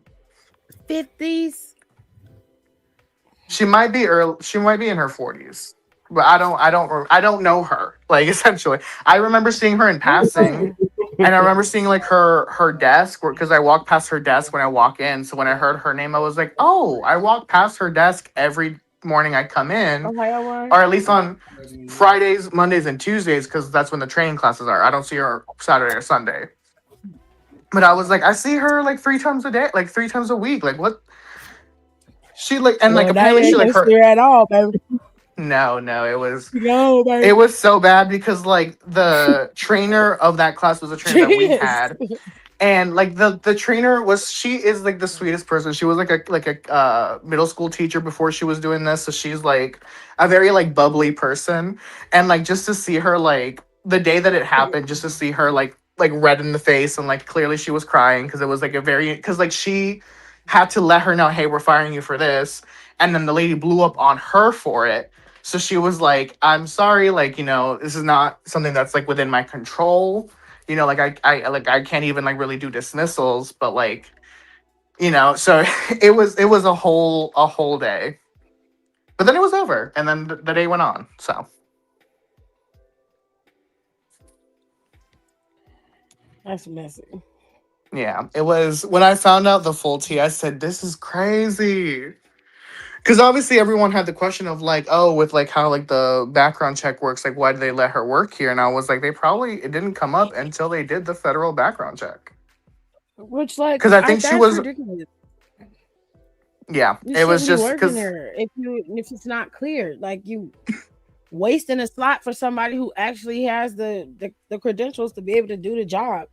yeah, Y'all but I just think pulling it may teeth. have just been rushed because I do know my class came in the beginning of January, and then we hit the floor because the training is only 6 weeks. And so my class was like 12 people. And then the class that she was a part of is right after us, and they had 27 people. Oh shit. Yeah, which So what?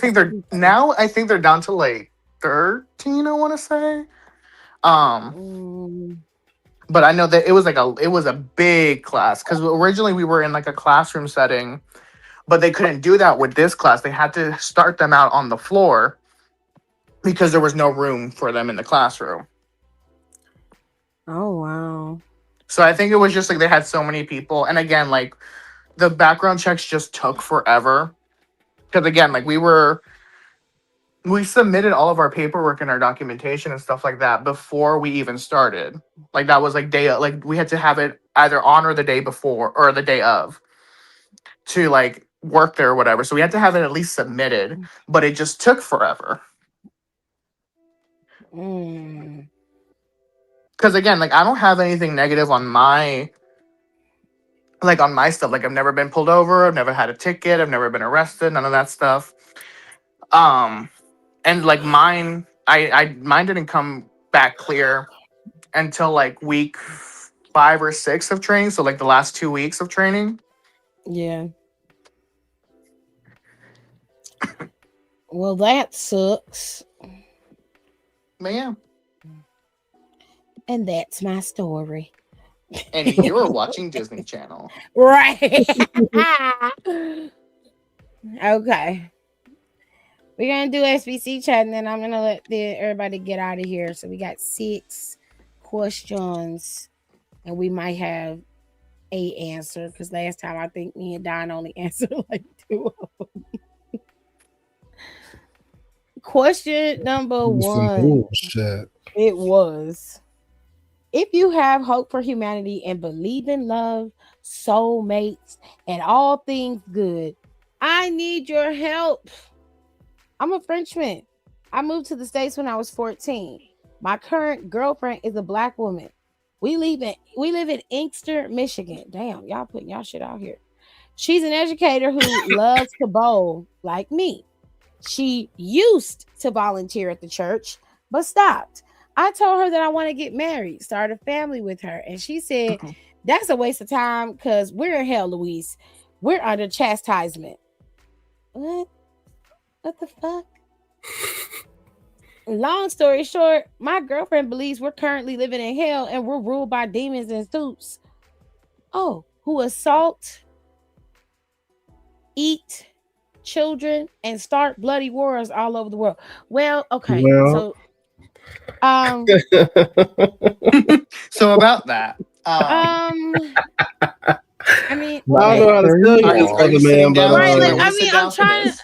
I'm trying to He's right in a sense. like she's not wrong. not in a Right? sense. She's telling the No, truth. she's right. But like that should not affect your happiness. Like we're not the people in charge are the demons, but we're not in hell. I'm not going to Right. hell. I don't know Right. about y'all. Exactly. But bitch, I'm not going. Okay, Jesus loves me. Jingle bells, Period. jingle bells. I'm not Right. going to hell. Tell him again. I'm not. All your favorite horror movies, Saw, Cabin Fever, The Purge, etc. Those films are real, and there's nothing we could do about it. Well, The Purge is about to be real, for sure. I don't want to live that. I I don't know about Saul. I would love for The Purge to be real. No, I like to live. Fuck that. Waiting for a motherfucker to come up in my shit. Oh, let's go, bitch. Let's fucking go. This is why you don't have a gun now. See, why y'all keep bringing that shit up? Shut up. Nobody asked you nothing. What is wrong with you? Bringing up all my shit. So, fuck. Just go clock my tea like that, motherfucker. Because what the fact that you wanted to happen. Hell yeah. Let's go, bitch. Chaos. I want problems always. Always. Okay. She said, we can't fall in love and start a family. Our generation will never know love and happiness until we escape from the belly of the beast. She also says that the weather is wrong and people's vibes are off because we're in hell and we don't realize it. This isn't real life, correct? What can I say to convince her that our love can conquer evil? I don't have the words to defend my viewpoint. It sounds like your girlfriend is suffering from a psychotic break. And to be honest with you, I don't fucking blame her. Okay. Considering what has been happening around us in this country and how our country has lost its fucking mind and the people who are running it are absolute batshit bonkers. She's not entirely wrong. Use their brains. She's not entirely wrong. You read those Epstein files and you go a few files deep in there, you will find some really crazy shit in there. There's pictures. Okay. There's pictures of them eating something very suggestive at a dining room table in those files. There's references to them eating human flesh at some point. There is obviously sexual assault beyond repair. The selling of women. Women especially are used as they're used as currency between the men in those files. It's a very, very, very, very gross ring of people, and they're the ones that you read about are not the only ones. So she's not wrong. I know that you're trying to make life as happy as possible for her, but she is not there. In my opinion, I feel like you're going to have to either love her where she is and accept what that is for her, or see if she need real help. Because I mean, what she's describing is an extreme version of what we're actually in right now. She's not entirely wrong. So, but she believes that is obviously these are demons that are leading the world, which again, she's not entirely wrong. So if I were you, if you can't stand that and you want to live in some happiness in spite of the hell that's going on around you, then you have to find somebody who's like-minded where you are. Otherwise, it is what it is. But I want to know why she stopped going to church.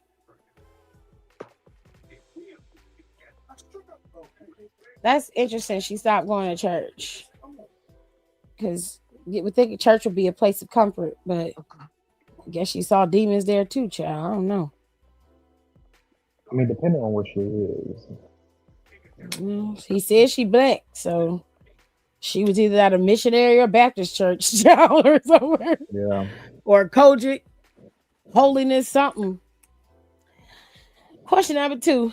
My boyfriend of 2 years borrowed my car to attend a job interview. All right. Well, I have a feeling he wasn't at a job interview. He'd been applying at jobs for over a year, and we really needed the money. He asked me to pray with him before he sorry. He asked me to pray with him before he left. We prayed together. Several hours later, my boyfriend's mom called to tell me he was in the hospital. A car smashed into him. My boyfriend had internal injuries and my car was totaled. His mother begged me not to go to the hospital. You don't want to see him like that. Jesus, I know what's going on here. The mother in on that. But I went anyway. My boyfriend's head was swollen, but he was recuperating. His wife and their 2-month-old infant were with him in the room. He chose me. He left her for me. He moved in with me. So where did this baby come from? Obviously, he was fucking you and her at the same time. He saw me and pretended to slip into a coma.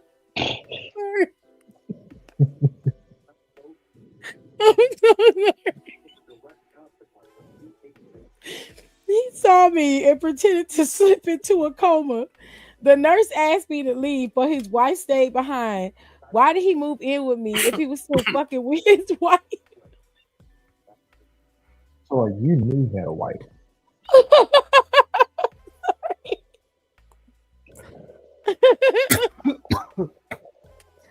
I know he loves me, but I can't overlook this new baby.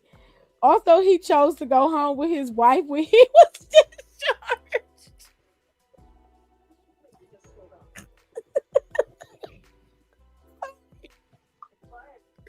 The nigga pretended to go into a coma when she walked in the room. That's pretty fucked up. And you gonna ask what's really going on? So it's obvious. Like,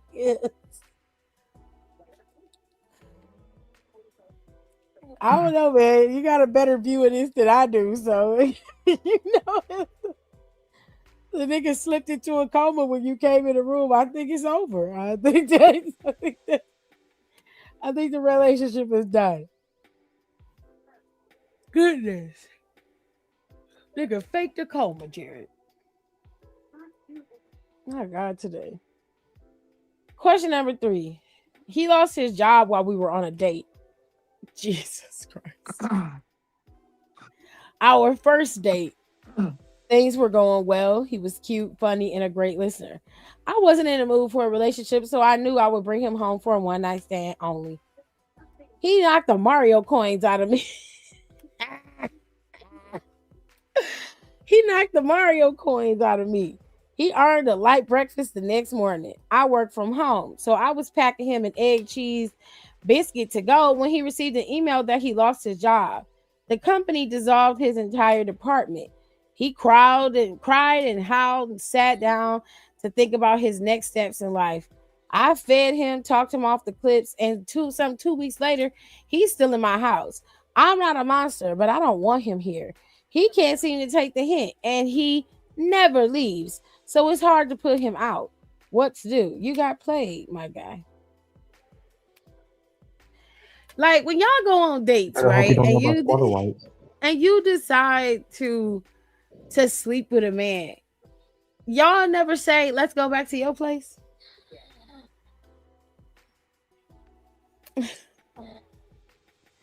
You'll never say that, or you know what? Let's just do it in the car. just do it in the car. Because why are y'all letting these niggas in y'all houses? Is my question. As much shit as we find out online from all of these women with these homosexuals, there was literally a homeless man on TikTok. How he had a phone, I don't know. Don't ask me. I don't know. But the damn phone had Wi-Fi and he obviously has a charger to charge it. So the man was able to go on TikTok asking for a spouse to take care of him, rub his feet and let him in.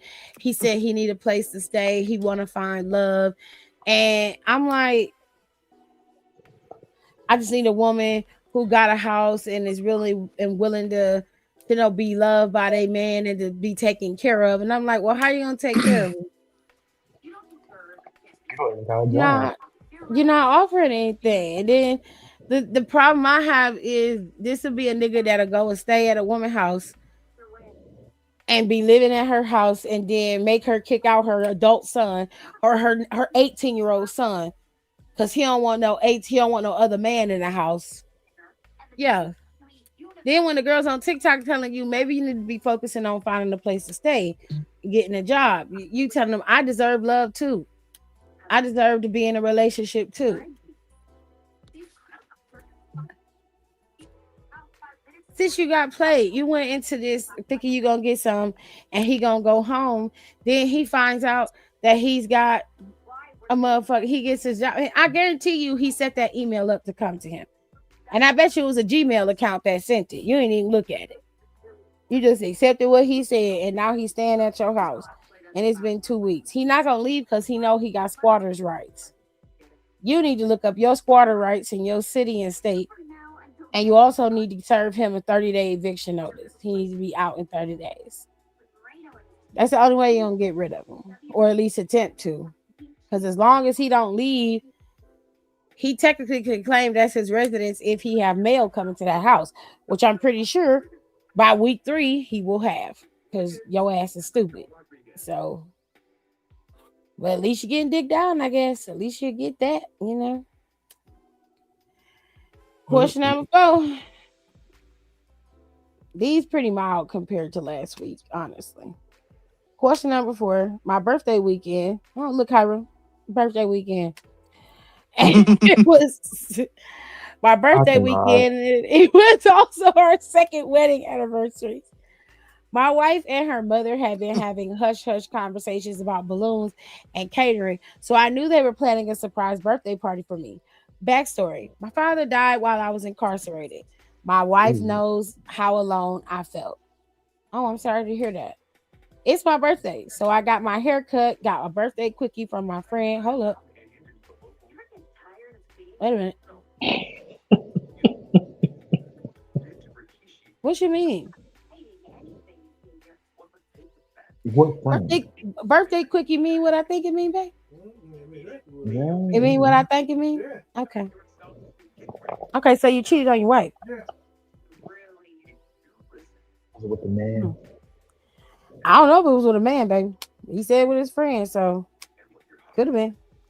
Showered, went home for my surprise party. The birthday party popped off with the big surprise was that my wife brought my little brother home.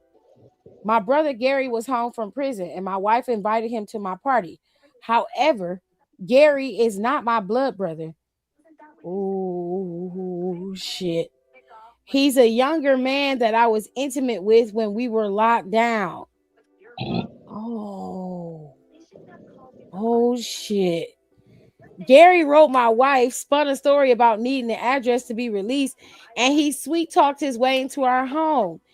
She offered Gary the spare room until he gets on his feet. Gary is dangerous, conniving, and he tries to sleep with me whenever my wife leaves the house. I gave Gary a deadline to get out, and he said when he leaves, he's not leaving alone. He's threatened to tell my wife everything if I don't leave with him. Help. You know, this Oh, reminds me of that one episode of American Dad yeah, wait. What episode of American Dad? where that principal had that prison wife. Oh shit! Yeah, he did. Say we're trying to become the best man.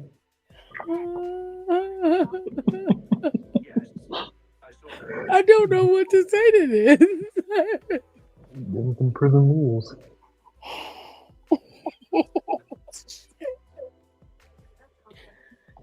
I would be terrified. The fucking police. Like,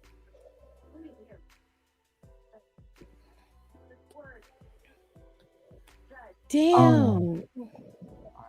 Wait, was you doing the bending while y'all was in jail?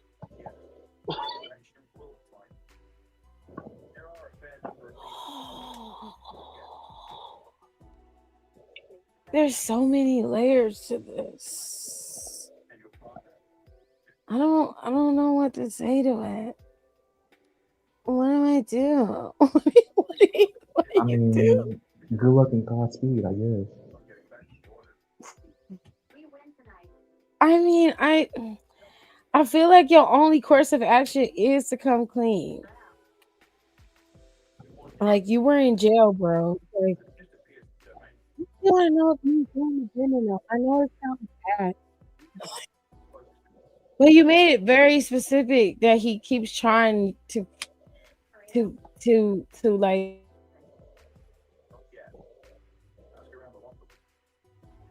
Again, like you're not. Maybe I'm just reading into it wrong. Oh shit! It's the fact that he lied about who he was to get in your house, and he keeps trying to sleep with you every time your wife leaves the home. Like, that's psychotic. Jesus. Just kill him and say he slipped and fell in the kitchen. Do that. Oh my That's God, it. just call police. No, why? He already in the house. He was invited there. Like, tell him he attacked you, and he's an ex-convict, and you defended yourself. Don't do that. You're gonna go back to jail because you're. And that's another thing too. Like, he shouldn't be allowed to stay. Yeah, you can't have two convicts at one address. I did not know that. Well, at least in Ohio, you can't. I don't know if that story real. That sounds like a bunch of bullshit. I'm telling you, it sounds similar to. It just sounds like a retelling of American Dad. Yes. Hiram said it sounds like that American Dad story when the principal had that pen pal and his wife, his prison wife, ended up showing up and wanting to be married to him.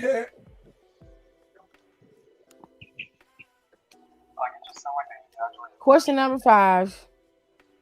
Women, can we do better and look out for each other? Tracy left her man after 2 years of dating. Let's be clear. He was the catch. Tracy had no business dating a fine man like that. He had a job and his family had money. I asked everyone why they broke up, but no one knew. The general consensus was that they broke up. The breakup was immediate and final. I didn't ask Tracy because why bother? Oh, shit. He either got STDs or a kid. I didn't want her to know I was interested in him. This man had herpes and he gave it to me. That's what your ass get. She could have told me. She could have told me this man had herpes.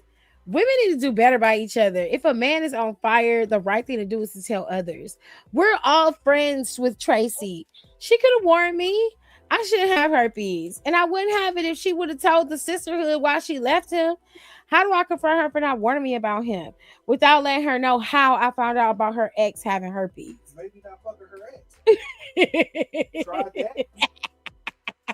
No, because she got herpes. God damn, breaking fucking cold. You're a whore. Sound like you just got karma. Yeah, you stupid ass. Now you burning. Permanent. Itching and burning. I don't know what to tell you. Go fan your coochie. You got that game over. Ain't fanning shit. That's all you got. Get you Go a to the fan, doctor girl. and get you a cream. Girl, fan it. Go fan it. Question number 6. I work for my father's trucking company. I stole money from him to bail Oh my my brother God. out of boy. My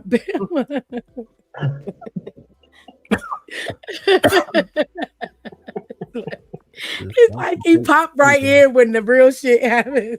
Right.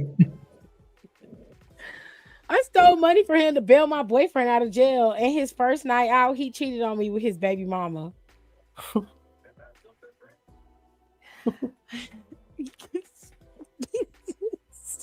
Now, see, when you do clownery, the clown comes back to bite.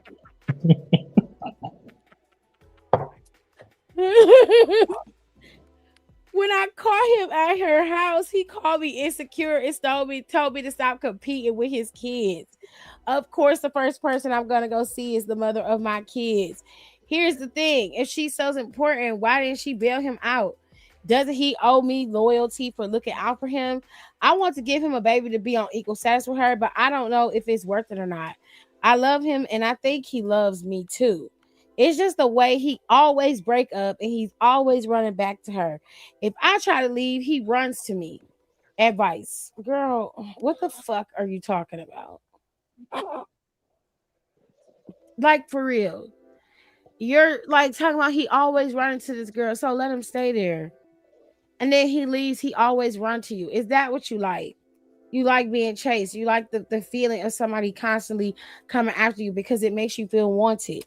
You stole from your father's trucking company to bail this idiot out of jail, only for him to go fuck his baby mother the same night you bailed him out. But you sit up here talking about you think he loves you too.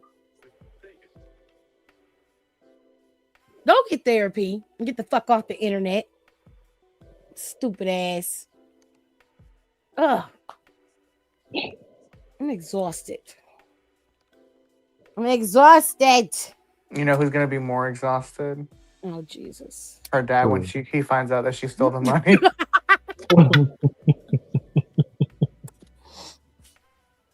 Why do you like this?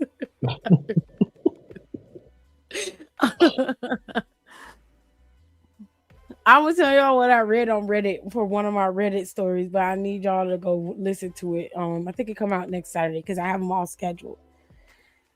There are 2 Reddit stories that I have that take up literally 2 full episodes. Those are the only stories that are going to be on those last 2 episodes.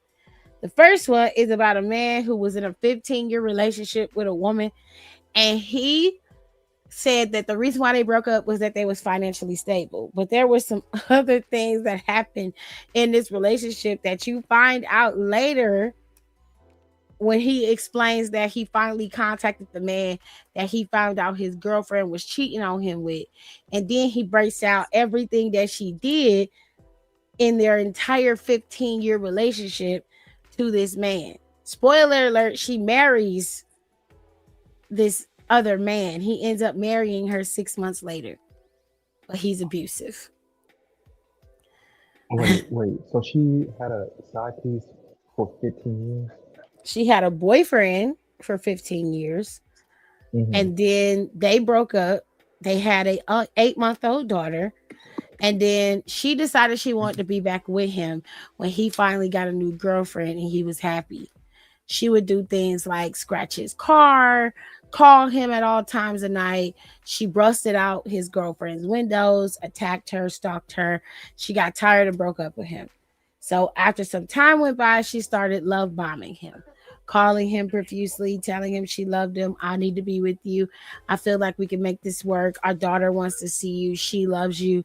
And then after him being alone for so long, he caved. He gave in and got back with her. After being with her for about 2 weeks, she comes to him and tells him she doesn't want to be with him no more because she feels like he's not going to love her the way she wants to be loved.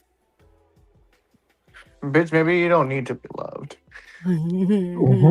Well, And then he finds out that she's been talking to some guy she met out on Facebook Marketplace. And that's when he realizes that she was waiting for this man to come back and tell her he wanted to be with her and that he was just the backup plan. There's a lot more to the story, but to make y'all listen to it, I will wait. The other story that actually comes out, I want to say that story comes out next Friday. There is a man who is married to his wife, and she is actively cheating on him. Now, the way the story plays out, he's with her, he finds out she's cheating, he stays. They end up breaking up. She goes off and runs off. The first thing she tells the way he finds out that she's cheating is that one of her coworkers sent him a DM on Instagram telling him she saw his wife holding hands with a coworker, a male coworker. It was at the train station. He said, I need proof. The lady sent him video. She was holding the man's hand at the train station. The wife comes home and he asks her. She says, no, I was drunk and he was making sure I got home safe and I couldn't stand up, which to be honest sounds plausible. I couldn't keep my balance, so he was helping me stay up on my balance. He wasn't holding my hand. He was just keeping me steady. The husband believed her. And then the coworker starts messaging him again on Instagram, telling him that the wife is flirting with that same man at work. He questions her. She denies it, starts accusing him of being controlling and gaslights him into thinking that he's wrong. Eventually, a month or so later, she decides she doesn't want to be with him no more and that he is not trusting of her because he keeps questioning her. The final straw was he went through her phone and he found the backlog of text messages with this coworker. The text messages were sexually suggestive. They kept texting back and forth. As the story progresses, there is something that happens between the two of them that is non-consensual on his part. Okay? Meaning she did something that he did not consent to that turned their lives upside down. Not over there sleep. oh yeah, I hear it. Gone. Let me put him on mute so he can sleep. Okay. Turn around, everybody on mute. Nah, So on Friday, there's another Reddit that's coming out on Friday. It don't have nothing to do with that. But next Friday is the one that starts the full hour episode of this story. I didn't plan it that way. It was that many updates to that Reddit post. That's the one that you gotta listen to because that's the one where the husband is married. He finds out she's cheating. But like I said, it goes from the cheating to something really crazy. Hello, how are you? Now she need to be committed. Y'all got to go over to the stuff I want to talk about podcast over on Spotify. It does go up on my other YouTube channel as well. So when you see it over on YouTube, it's under my I Am Tiffany ES page, which is like my makeup and hair and blog stuff. But that podcast goes out regularly. So it's up. It'll go out whenever it goes up over on Spotify, about an hour later, it pops up on YouTube.